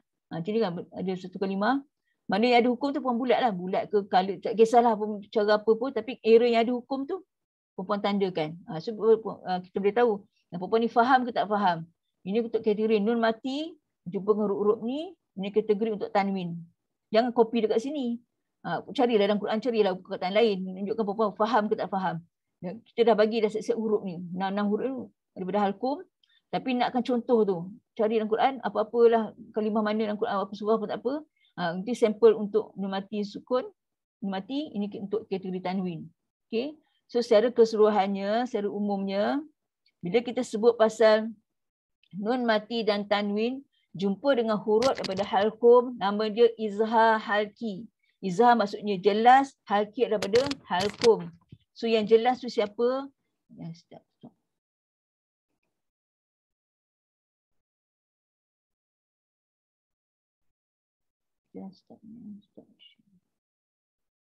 Okey, bila kata jelas tu siapa? Huruf nun tu lah. Sebab kita kan cerita pasal nun. Nun mati dan tanwin. So bila kata jelaskan, izhar tu jelas, jelas tu huruf nun tu kena jelaskan bunyi an, bukan am nak, sekarang kita banyak nun. An'amta, so bunyi nun. So bunyi nun tu yang kena jelaskan. Dia, tapi nak jelas tu mesti jumpa 6 huruf je lah. Dia tak jumpa huruf lain, mesti huruf pada halkum saja. Oleh kerana jarak dia jauh, tak mungkin nun tu akan keluar dengung yang lebih-lebih. dia akan bunyi dengung yang original dia sajalah. An, a, an, ha, an, lagi apa? A, an, ro. Contohlah. Memang takkan bunyi dengung lebih-lebih. So kesimpulannya, bila kita belajar kita hukum izah halki dan simbol dia mesti, kalau pun baca Quran nampak je nun ada sukun, confirm lah itu mesti izah halki. Dan huruf sepas dia mesti daripada halkum tu. Kalau perempuan tengok tanwin pula, tanwin tu straight, yang straight tak ada sengit, betul-betul selari. Kalau depan dia 69, confirm huruf selepas dia mesti huruf daripada halkum. Mesti salah satu dia 6 tu. Kalau jumpa huruf lain, itu bukanlah hukum izhar, dia mesti hukum lain. Tapi Resam Rosmani sangat mudah, nampak nun sukun ataupun tanwin tu yang selari, confirm itu adalah izhar halki, dan baca tak perlu dengung-dengung, tak ada. Dia tak ada dengung yang penambahan, dengung ekstra tak ada. Dia tak ada dengung paling sempurna, dia tak ada dengung sempurna, tak ada. Dia adalah dengung yang tidak sempurna lah, biasa je. Bunyi original je. Okey, saya harap perempuan faham untuk kategori izhar ni. Okey, kategori izhar. Tapi yang penting, ni teori. Perempuan kena, bila baca tu, kena apply lah. Dia nampak tu macam tu. Ingat, dengung mesti lama. Untuk saya memang nak dengung yang lama, saya tak dengung yang cepat. Mim sabdu mesti dengung lama. Bila dah lama kita kesempat untuk sebut itu, mungkin ada hukum asli ke, lepas tu ada mat ke, ada sifat-sifat urut lain yang kita nak kena settlekan tu. So kita sempat tengok. Kalau kita cepat-cepat, kita akan langgar. So tak boleh macam tu. Okay. So apa yang perempuan kena buat? So perempuan punya tugasan adalah homework tadi tu, cari kalimah sampel Quran, tulis lepas tu biasa, ambil gambar, masuklah dalam e-homework tu. Nanti kita akan tengok perempuan faham tak. Tujuannya untuk perempuan latihan sendirilah. Sambil buat praktis lah, cuba sebut. Apa yang perempuan tulis tu, cuba praktis sebut. Ada tak keluar dengung lebih-lebih sangat ke? Kalau selama hari ni keluar dengung lebih, tak boleh, kena pendek kan. Jadikan dia yang dengung original saja. Dan kita pun nak tukar balik kita punya cara pemahaman. Bukan tak ada dengung, nun sukun tu semua ada dengung, tapi dia tak ada penambahan. Tak ada ekstra tu, tak ada. Dia original saja. Itu kita nak fahamkan dah. Penggunaan istilah tu. Bukan tak ada dengung. Kalau sebelum kita sebut nun mati, mim mati, tak ada dengung. Maksudnya kita tak nak guna perkataan tak ada dengung. Sebab dia ada je dengung. Cuma bukan ekstra. Okey. Harap perempuan faham. Kalau tak faham, tak apa, kita akan tengok pada latihan tu. Kalau perempuan boleh buatnya, perempuan faham. InsyaAllah lah. Yang penting sebut. Sebut tu kena selalu sebut. Okey. Untuk tu, kita pun ambil masa lebih kan. Okey, tapi untuk tu, insyaAllah kalau panjang umur minggu depan, kita akan sambunglah bab lain. Kategori nun mati juga. Tapi untuk mungkin idgham lah pula kot. Kita akan ikut turutan lah. Salah satu Apa-apa siapkan homework dulu. Lambat ke cepat tetap kena hantar. Gerti ke tak gerti, cuba buat. Yang penting jangan tak buat. Tak buat tu kita pun tak tahulah perempuan mahir ke tak mahir. Okey. Untuk tu saya sudahi. Untuk tu saya sudahi dengan tasbih. Ya? Apa tu? Kita dengan tasbih kafarah dengan suratul As. Subhanallah wa bihamdika asyhadu an la ilaha illa anta astaghfiruka wa atubu ilaik. Bismillahirrahmanirrahim. Wal 'asr. Innal insana lafi khusr. Alladzina amanu wa 'amilus solihati wa tawasaw bil haqqi wa tawasaw bis sabr. Amin amin ya rabbal alamin. Terima kasih atas perhatian. Minta maaf kalau kita punya suara. Assalamualaikum.